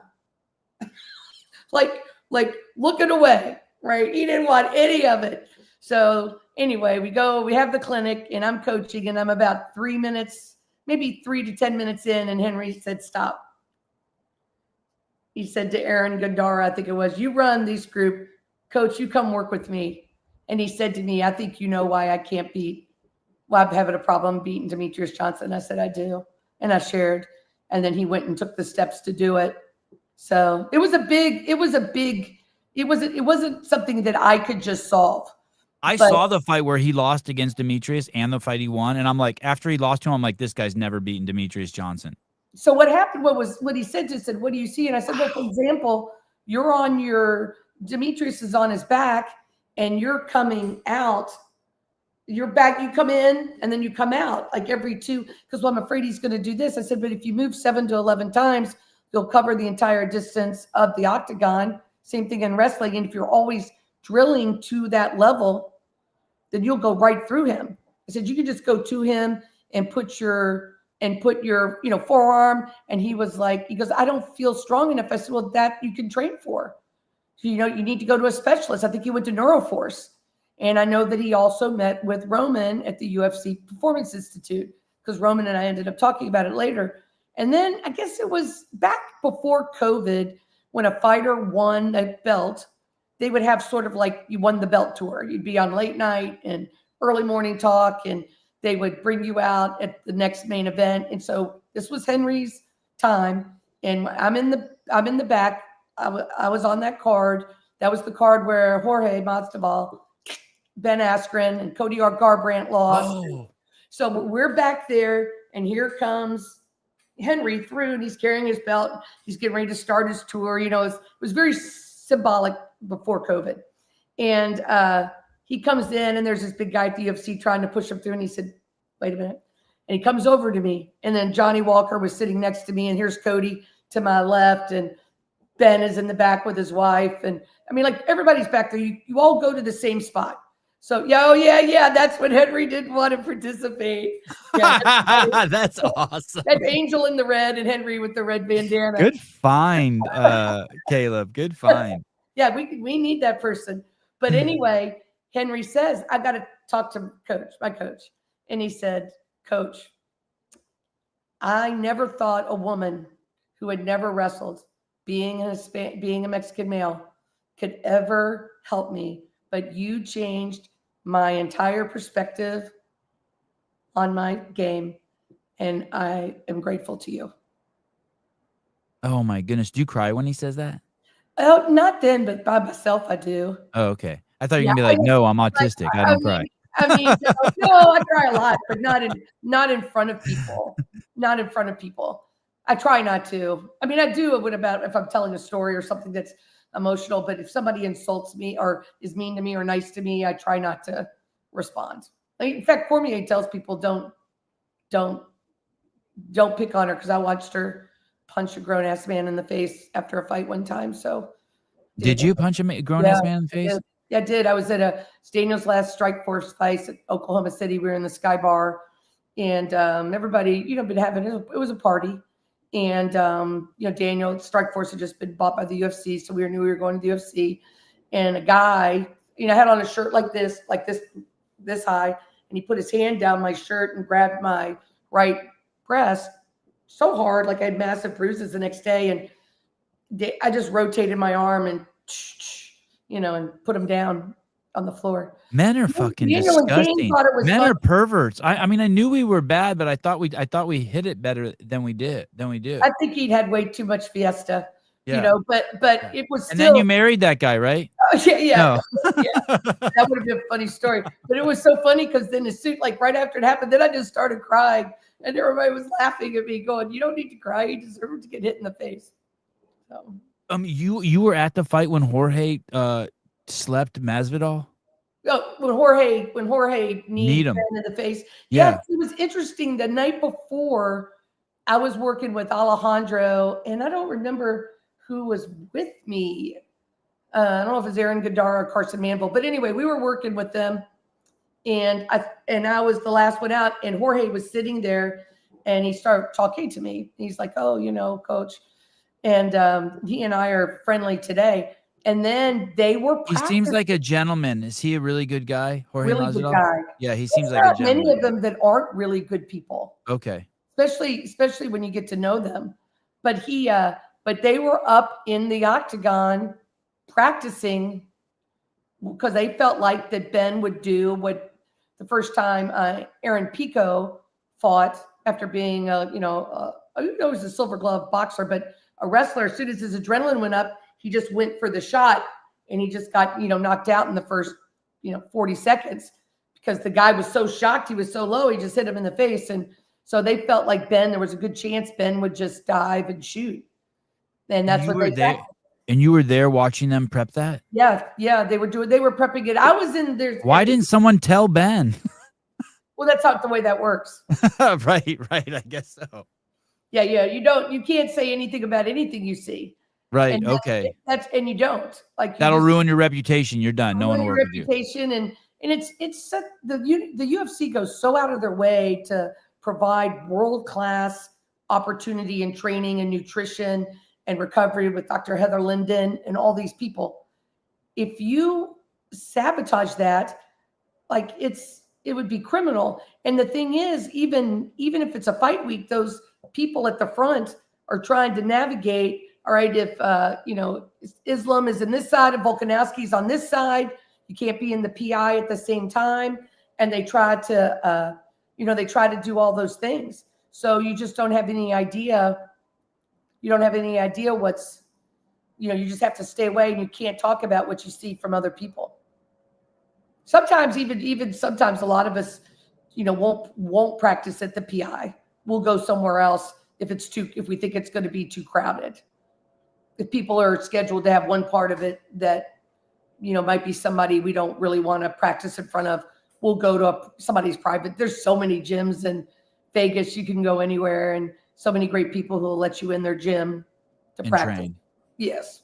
I don't know if you just for a week or two. So I don't know if you saw the I think it was the co-main event this weekend. Bo Nickel was in a fight with an incredible athlete. And afterwards, Henry made a tweet or something and said, "Hey, Bo, keep your head up. I lost to Demetrius Johnson. I got the same shit that you got. I came back. Stick with it." Is that someone who would reach out to you now? Bo? Yeah, Bo. Oh, I don't know. I know Bo. I have his number. I mean, I text him and I used to go up to State College and I needed a place to train people. I would ask him if I could use his top team there. He owns Top Team in up there. But I don't know if Bo would reach out to me. His crew isn't part of a crew that I'm really tied into. The ones that reach out to me the most are people that are who are associated with Eric Albersan or AKA or with the Russians or Jermaine Durandame. But it's sort of a different. A lot of people who come from Dominance MMA, where Habib's manager is, or from the Zinkins, those are the people who usually will reach out to me. Okay, so it's almost like different schools, right? I just don't know. I don't know, Bo, except that he's extremely polite and always helpful. Yeah, he seems like another class act. Yeah, I think he's a class act, and I haven't watched enough. If I saw something for sure, I would send him a text and say, "Bo, I see this. If you want me to make a demo video real quick and send it to you, let me know." But I don't even watch enough. I don't watch every fight, so I'm not, unless I've been asked to. I normally just don't sit there and watch because I get aggravated. Right. I get agitated when I could see, when I know it could be better, and I know how much work they put in and what they're taking away from their families while they're doing it, and just the whole thing. I just don't want it to be hard for them. Do you have a boyfriend? I've just recently started seeing someone. Oh, okay. Jeremy, sorry. Yeah, I love Carolyn. Sorry, Jeremy. Sorry. Jeremy lives in Milwaukee. He's a beautiful man. I wouldn't have. Okay, all right, Jeremy. Well, You're he's welcome to reach out. yeah, B team. Everyone needs a backup fighter. You could wait in the lounge.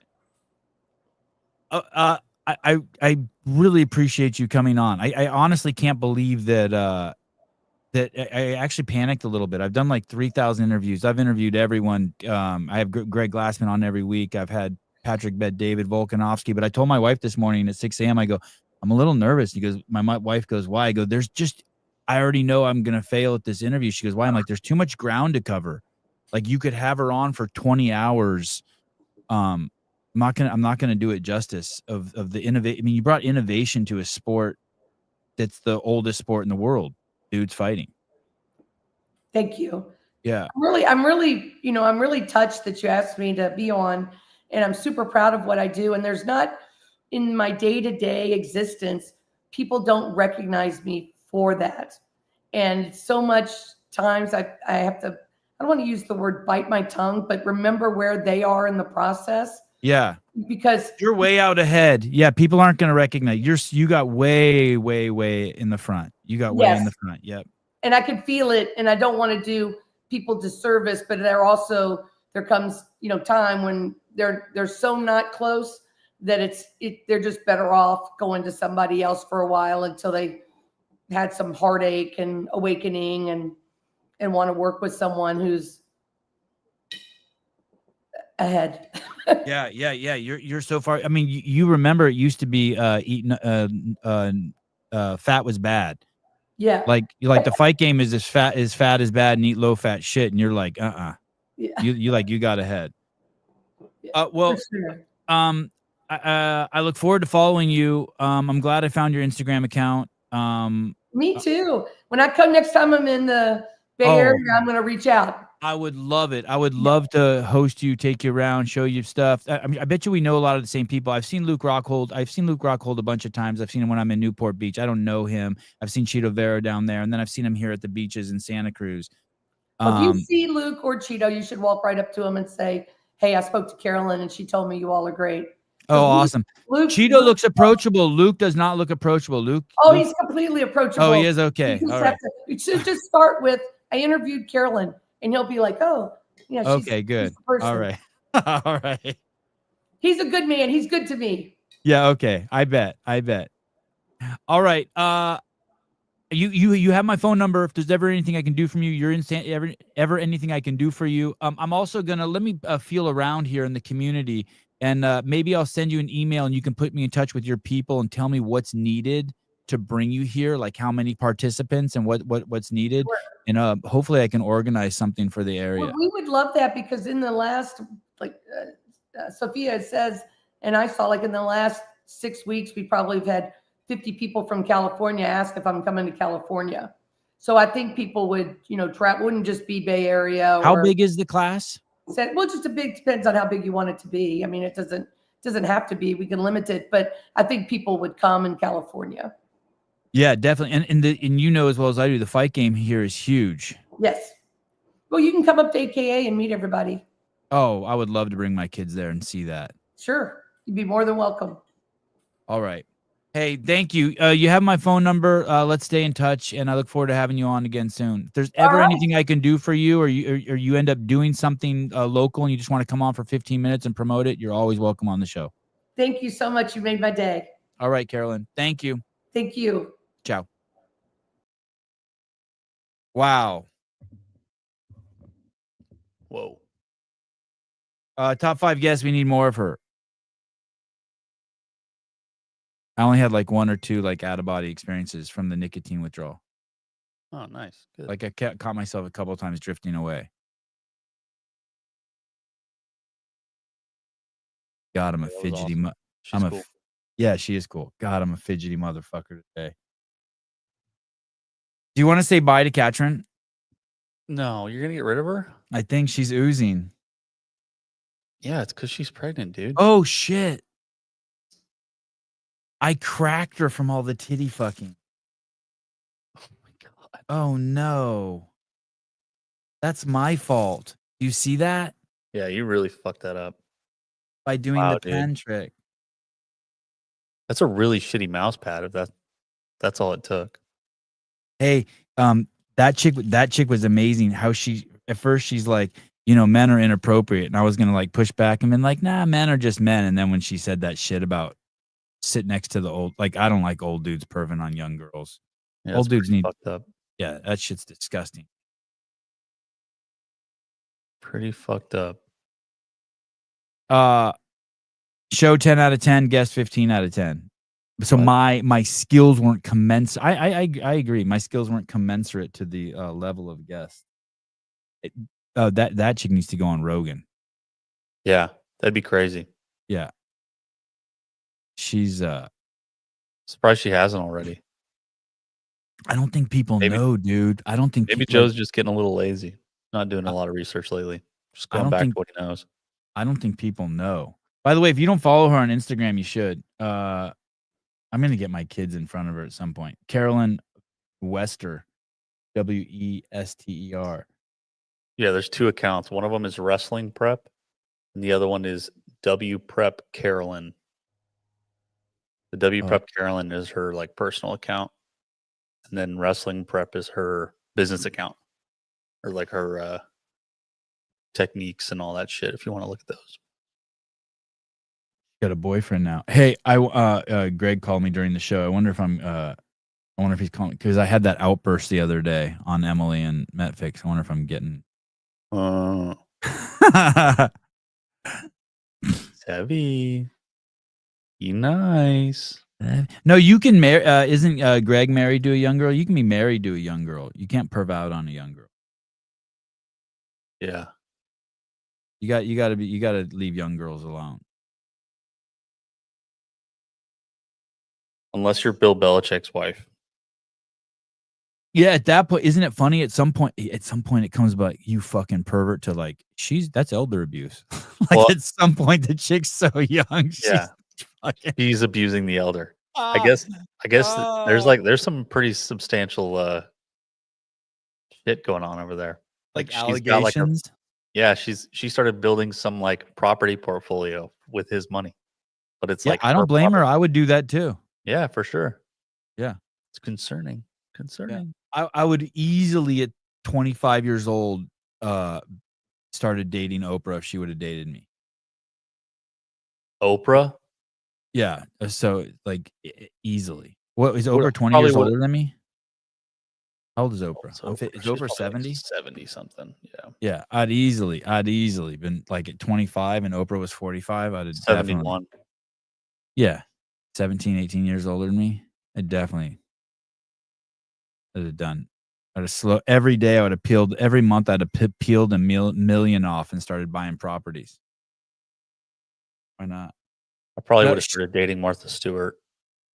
I'd have banged Martha Stewart. Cher's disgusting, I think, but I probably would have. My radar's different. Oh, Madonna's disgusting too. Madonna's fucked up. I like Halle Berry. I like Halle Berry. Yeah, I like but I like Oprah's body. Big old saggy black. Those things aren't saggy. I like Oprah. I don't like her politics, but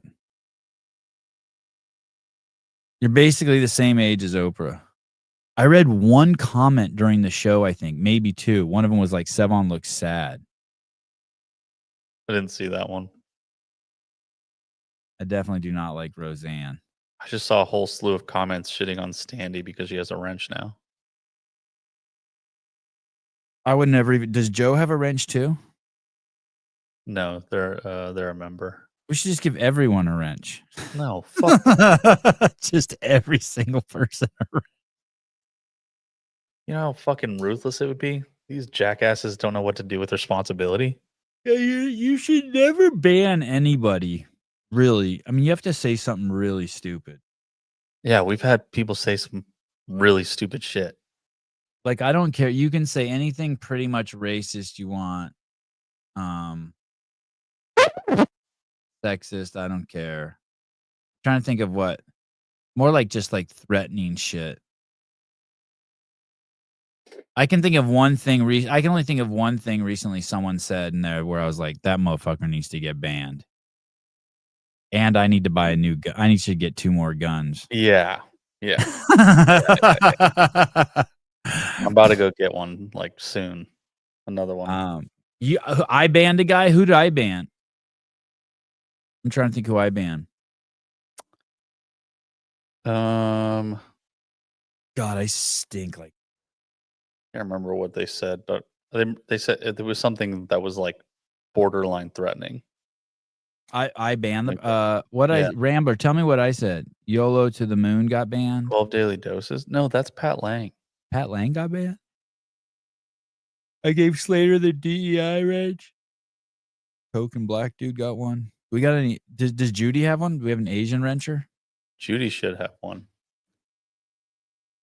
Fucking even Jake has his own show and he didn't got a wrench. Fuck Jake Chapman. Hey, did Jake have someone? I think Jake had someone on that caught my eye that I was like, oh, I need to. Was it the guy from Go Ruck? No, he had the guy who fought the Taliban on. What? And there's video of it on YouTube. I had that guy on my CrossFit podcast, I think. Marcus McLean. Hey, Jake, isn't that the dude who like you can watch his base get attacked by the Taliban? And it's on YouTube. It's crazy. I had him on the CrossFit podcast and we pulled up the video and he walked us through the attack. It was nuts. Marcus McLean, huh? I think that's who it is.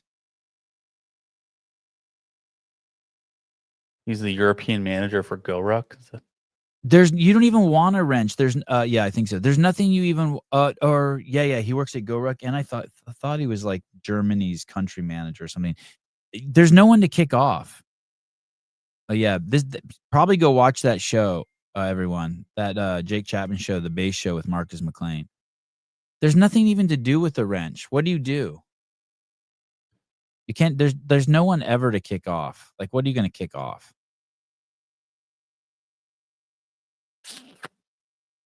Go ahead. Someone try to get me to kick you off. I fucking dare you. Say whatever you want. I don't give a shit. I don't do any censorship. I know you're so open to just everybody just saying whatever they want, and I can't fucking stand it. Say whatever you want. Go ahead. I dare you. Don't do it. Don't say it. Give me your best nose joke. That's not even bad. What the fuck? Ass. You dumbass hoe with a stupid nose. You're getting banned. No, dude. Holy fuck, you're still on? Dude, it's not even been 2 hours. What do you mean you're still Ban on? him for that. Ban him. I take offense to that. Ban his ass. Stupid hoe. Mike Sandone suggesting that I shouldn't be on this long. My feelings are hurt. Fucking idiot. Hey, when these moments of clarity come from not doing the nicotine, I'm on day 3 now with no nicotine. There's these moments where I almost feel like I can go into maniacal laughter. Yeah, I bet. Sevon has a cute button nose. Ban this bitch.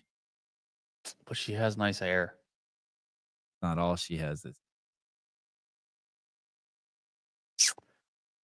Yeah. Uh-huh. I drink. If I wasn't married, I'd drink Budweiser with you. You got to get rid of that guy too. Oh my God. Budweiser. Sneak away and drink some Budweiser.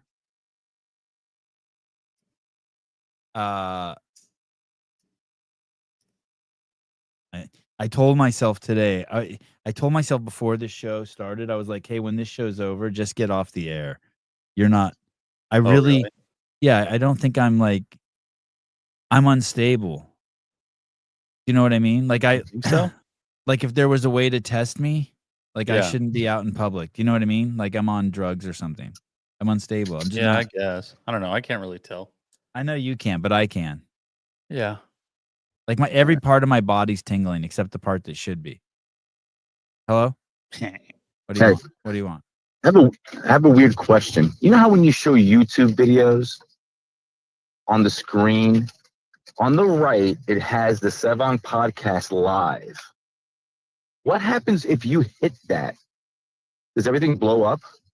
Huh? I think it goes into like some sort of inception. Like it'll just share YouTube videos. Oh, here. That's what I'm saying. Yeah. Is it like does it show like 20,000 boxes into each other? I don't know. Let me see. If I go here, go share. What the fuck are you talking about? Oh no, it just looks like that. That's our show now. Is that what you? Oh, Yeah, I thought maybe it would like live into the live into the live. I'm gonna. well, there you go. Yeah, it kind of did. Look, there's Like and 3 live. Oh at the same shit! Oh shit! time. Holy shit! It just keeps getting to the same portion of the that portion of the show. Oh, That's I kinda don't even cool. know how to. How did you think of that, Jethro? I don't even know how to think of that. Oh, because each show is behind. Yeah. Oh, that's crazy.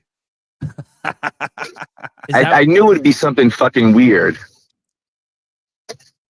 And I'm not a techie by any means, but I figured, what happens if he clicks the live? What's gonna fucking happen?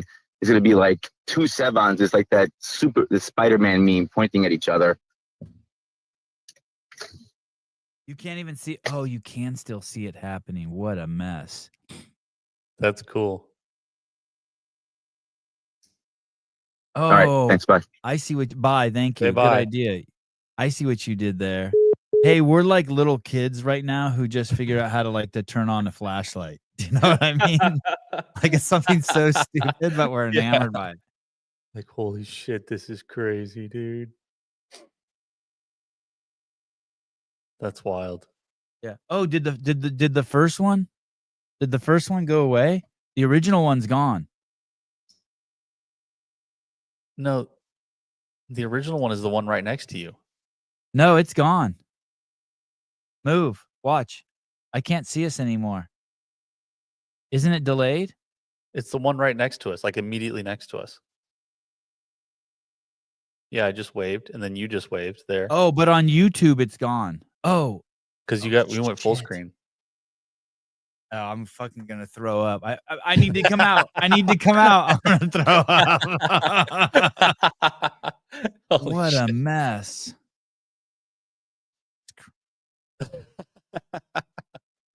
That was great.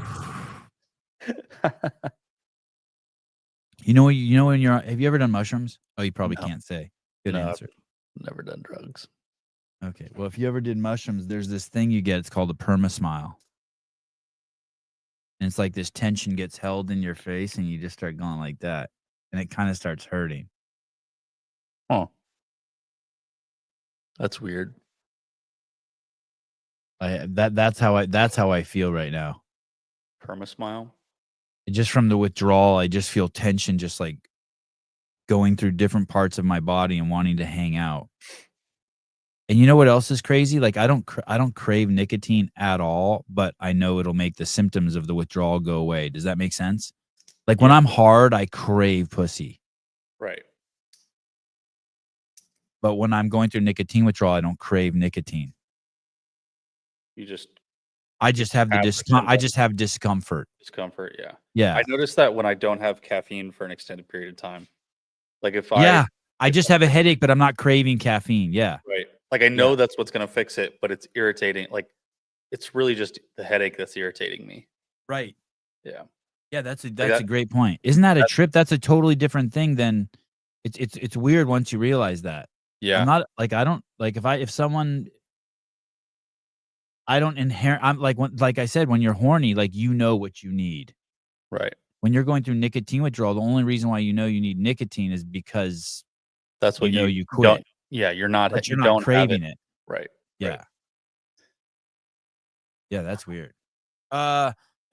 Disagree. I'd punch a hole through a pop to get his in. I get it, but you don't. That's only because you know. Oh my God.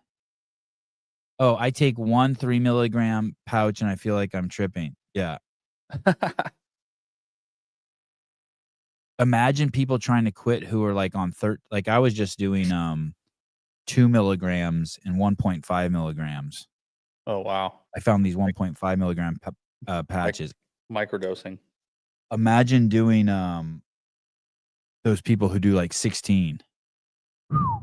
There was a guy that I was in school with. He found like I guess there's like a European website that you can buy nicotine off of. And so all of the like 10, 15, 20 mil pouches are on there, and they'll just order them.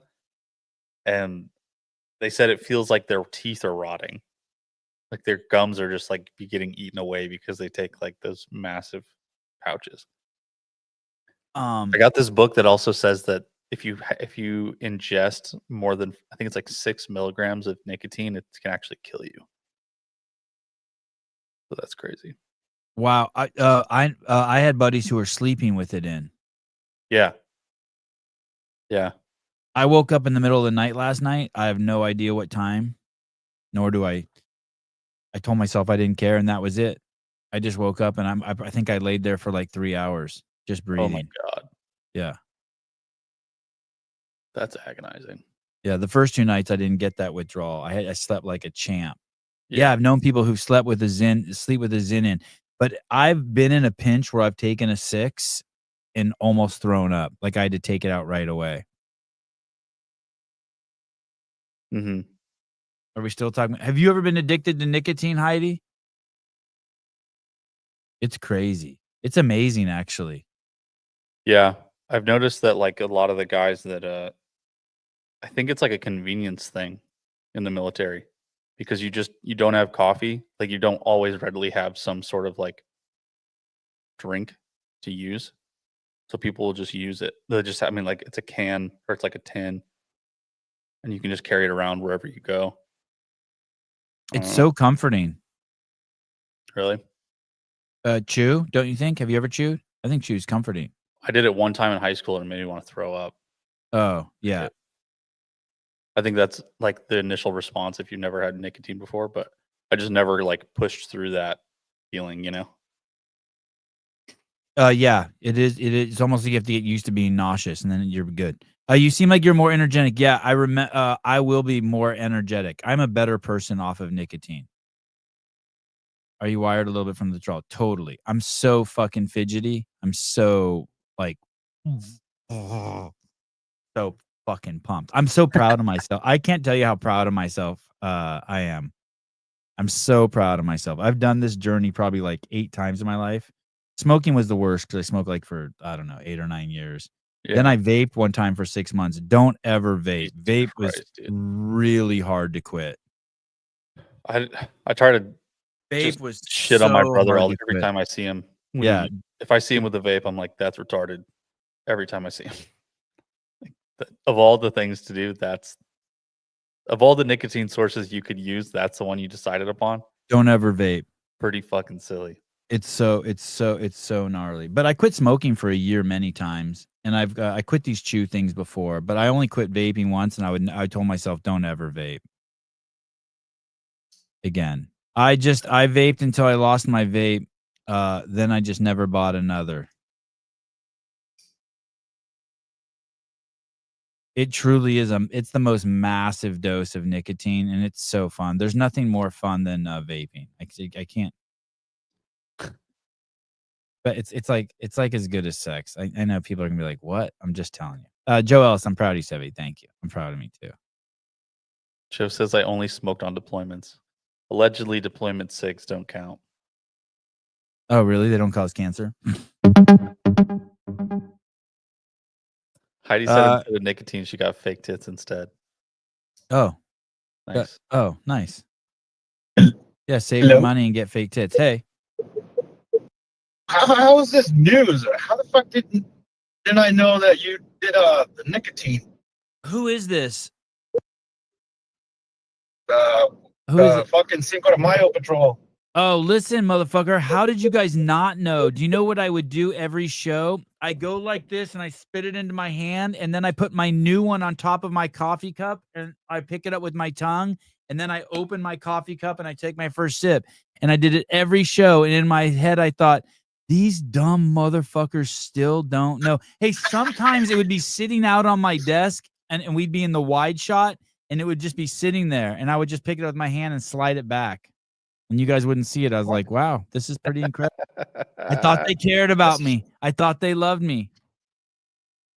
Yeah, no, I'm fucking concerned. Concerned about the viewer? Are you concerned about me or the viewers who are so lack observation? Well, now that you brought the viewers up, both. Yeah, you and the viewers. I'm concerned about the viewers. No, I'm good. I made it to the other side. I'm good. That's crazy. I'm fucking going up on years sober from alcohol, and then I used to smoke the menthols, Marlboro menthols, fucking like 2 packs a week. But I just quit cold turkey on those. Never went back. I was like, fuck this. Yeah, that's smart. You know, this time when I quit, my wife's like, did you have a scare? Like, she thought that I was quitting because, like, you know what I mean? Like a tooth fell out or something. I'm like, no, I'm just done. Hey, and to be honest, the reason why I quit is because I don't want to hide it. It's not who I want to be. You know what I mean? Like, I don't want to be sneaking around the crew I hang out every morning for 2 hours, them not knowing I'm chewing. So I was like, you know what? Fuck it. I'm quitting. Fuck, I feel like Kate, dude. Like you cheated on me. What the I fuck? did. I was cheating on you guys. I betrayed you guys. I portrayed myself as someone I'm not. I wasn't showing you the full me. There's a bunch of shit like I that. demand you post something on IG. You should see me fuck. I fuck like a monster. You guys wouldn't even recognize me. And I ain't showing none of you either. Yeah. I don't know if you're being truthful about that one. Yeah, I just thought I'd bring that up. What the fuck is this news? Oh, paper. Hey, let me tell you what the really good news is, Vato. You ready? This morning, the biggest concern about quitting was the fact is, like, am I still going to shit? And this morning I woke up, I had a small shot of espresso. My wife wakes up. I'm like, it's all good, baby. She goes, what? I'm like, I have to take a huge shit. Because I was concerned that if I didn't put a chew in, right? Like, I was coming out with every excuse. Like, what if I get constipated? Nope. That is crazy. Yeah, now that you bring it up, yeah, I used to fucking light one up before I go take a dump. Yeah. Oh, dude. Hey, once you're a smoker too, you know, like you go to truck stops or something, and you go in the bathroom and it smells like a cigarette. Like, once you're a smoker, like, I never am upset that someone does that, because I'm like, I know that's like that guy's best moment of his day. He goes into a truck stop, fucking undoes his 42-inch fucking belt waist, lowers his pants, lights a cigarette, and takes a shit. I'm like, best moment of that guy's day. You know what I mean? Like, it might suck for me and my kids who walk in the bathroom and it smells like shit and Marlboro 100s, but I'm just like, I'm cool. I'm cool. It's cool. I get it. That's crazy. Wow. Yeah. That's a good thing you got a badass interview. I was kind of worried about that roadcaster fucking up on us today. Oh, she was great. How'd you fix it? I didn't. Faith, Safari buddy. upgrade or what? Yeshua. Oh, Yeshua. Jesus. Everything is thanks. I thank Jesus for everything.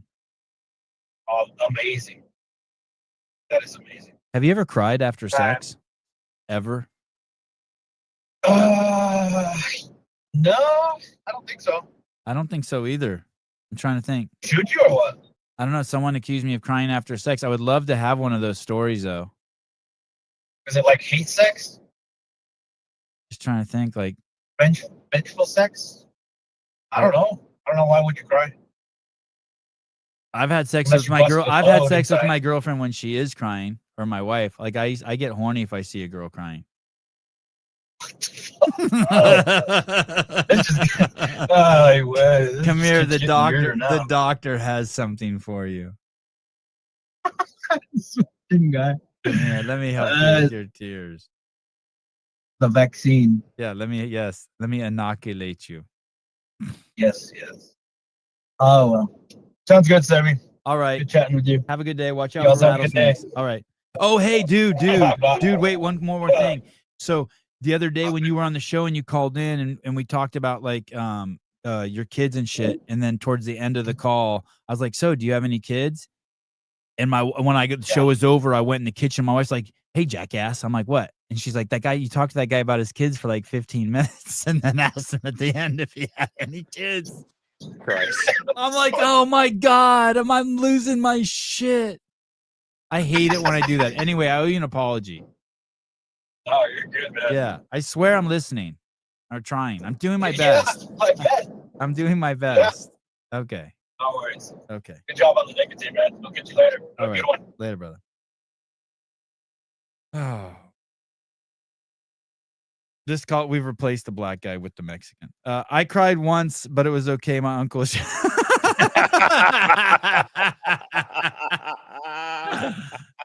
Disgusting. That's fucked up. Yeah, I kept babe, I'm sorry. Why are you crying? Here's the D. It's more like just you just like she's crying and then you just like push her down on the bed and like pull her pants off and like she's like crying and talking to you about stuff and then you just put it to her and then she hugs you and smiles. Forgets what's happening. Yeah. That doesn't make any sense. And then I send it and then I send a bill. Then I send a PayPal request. An invoice. You send an invoice after that. You're like, I'm sorry. Say, babe, can you double my allowance this week? Double my allowance. You're sick. Dr. Dick is here. Classic.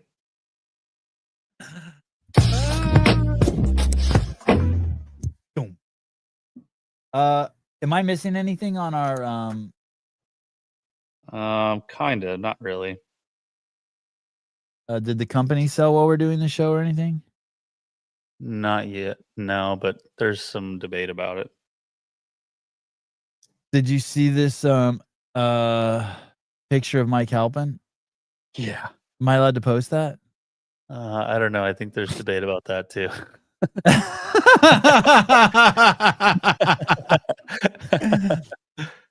It's pretty good. Oh shit, someone else already wrote, can I post that? I know. Ah, shit. Oh my god. You should see the other chat too. The That one's pretty interesting. which okay.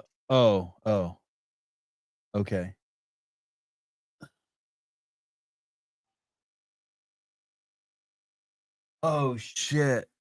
Oh shit. About last night's show. Yeah. Yeah.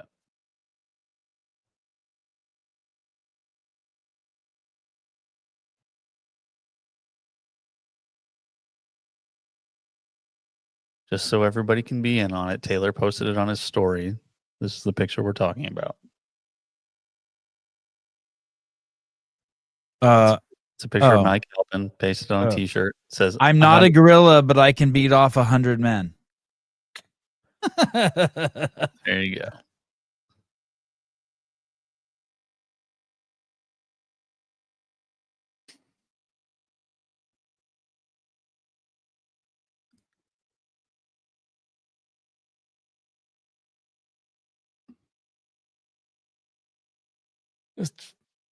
It's pretty. This is fucking crazy, dude. Hey, It's I don't bonkers. I don't even understand when women talk. I don't even understand. No, it doesn't make any sense. Yeah, I don't even understand. It's psychotic. Ooga That's booga what booga booga booga. Yeah. Booga. It's like, what language are you even speaking? What are those Are ladies we- talking about? Oh, they're upset about lip gloss color. What Yep. about it? I don't know. Yeah. Holy shit. Isn't that crazy? Yeah, I have no fucking idea. Complete psychopath.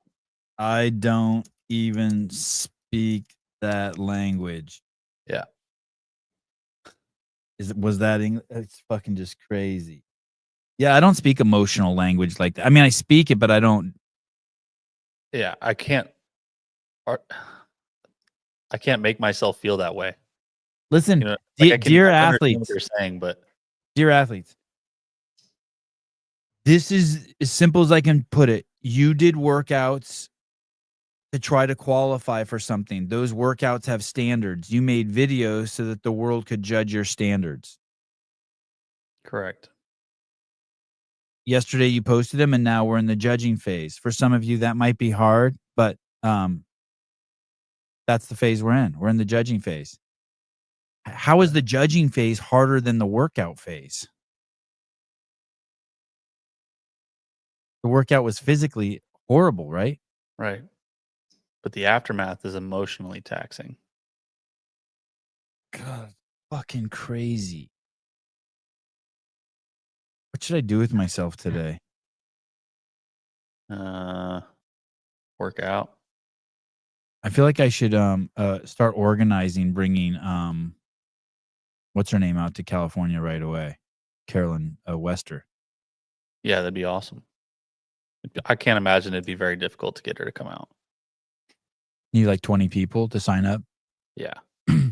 Have you ever read the comments on the hub? Like there's comments on Pornhub? Yeah, dude, it's fucking crazy. Serious? There should Like be on YouTube? No, on Pornhub. I know, but it's like on YouTube. It's Yeah. under Oh, the yeah, video? yeah. That'd be crazy. That'd be a lot. Oh, that would be a fucking trip. Just go through those comments. Just like I'm that'd be going to wild. I'm on Pornhub right now. I am 18 or older to enter. That would be crazy to just go through comments on Pornhub. Oh my God, this is fucking crazy. I don't know if I've ever seen Pornhub on a desktop. Really? You just use it on your phone? Oh my God, this is fucking nuts what I'm looking at. I've never seen these videos. Souza says, please no screen sharing. I won't. But there's Unless a video. It's just the comments. There's a video of it's a coffee What's cup. recommended to you already? It's a coffee cup pocket pussy. It's crazy. What the fuck? I cannot believe. Okay, I'm gonna click one.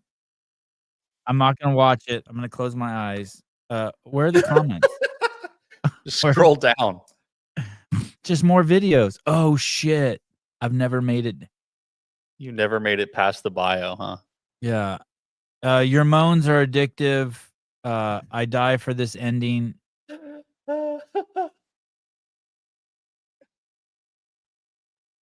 Oh my goodness. Who the fuck takes the time to make fucking comments on Wow, I should have never seen this. I should Real have never connoisseurs of porn, obviously. I should have never seen this. Okay, bye. Yeah, look it. That made Heidi uncomfortable watching my face look at porn. Sorry. I just looked at the thumbnails. I swear. When you get off, I'll go back. Save that tab in the incognito browser for later. I only go to read the comments. That's how Jake gets off. Shit. Heidi and Grant left. It's like reading smut. Grant left because he's denies reality because he's one of those kind of Christians, and Heidi left because she's afraid we're going to stumble upon her porn video. Yeah. Fair enough. Makes sense. Listen, guys, God made it all. Yeshua. He made Pornhub. Oh, I don't leave for chat. Oh.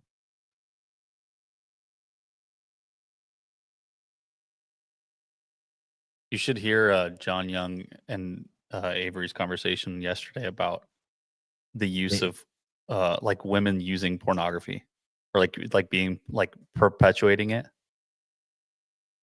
Like being in it? Women Or like making it. Like OnlyFans. Oh, right. Oh. I think it's wrong of them to be doing I guess it's wrong of them to be doing that. Is John Young really doing a dating show?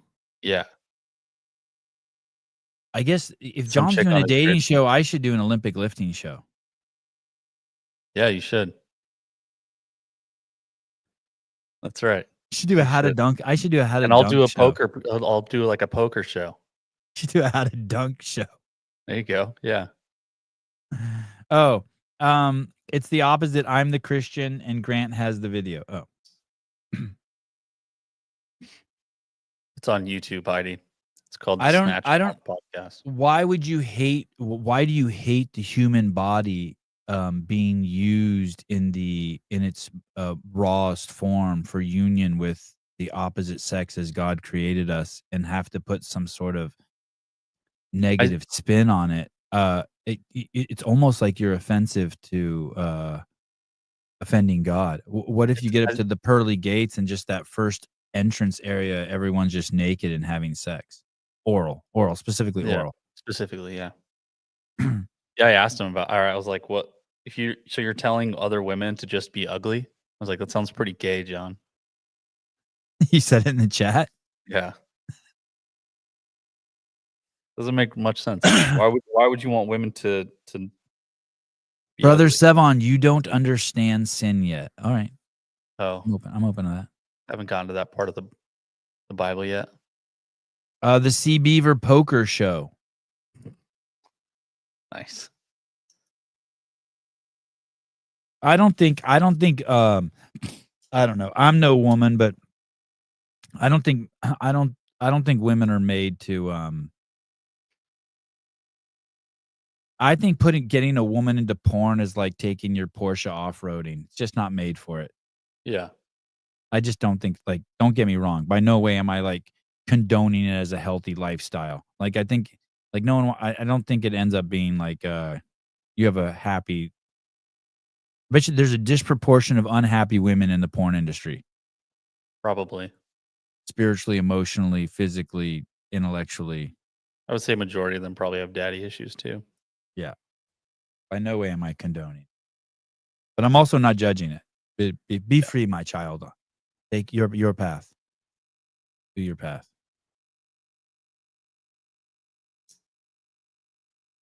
What kind of porn do you think Joe watches? Dudes or girls? Or both? Just all? Probably both. It's just free. Yeah. The I feel like at that algo. point, you just whatever. The algorithm can't even figure out Joe. What the fuck? It just throws everything at her. Yeah. Here's some cock. Here's some vagina. Here's both. Here's a bologna sandwich.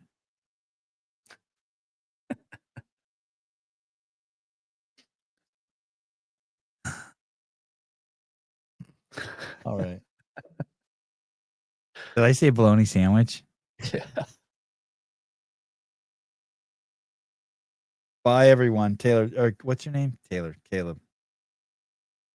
Thank you for watching me run down my battery. What's today? Monday? Oh my Monday. God. I'll be back on today for Dave's weekend review. Sick. Everyone is beautiful. That's true. All right. Bye, everyone. Own the world. Take the world. Own the world. May you walk the planet with half the confidence as Carolyn Wester. Love you guys. Bye-bye.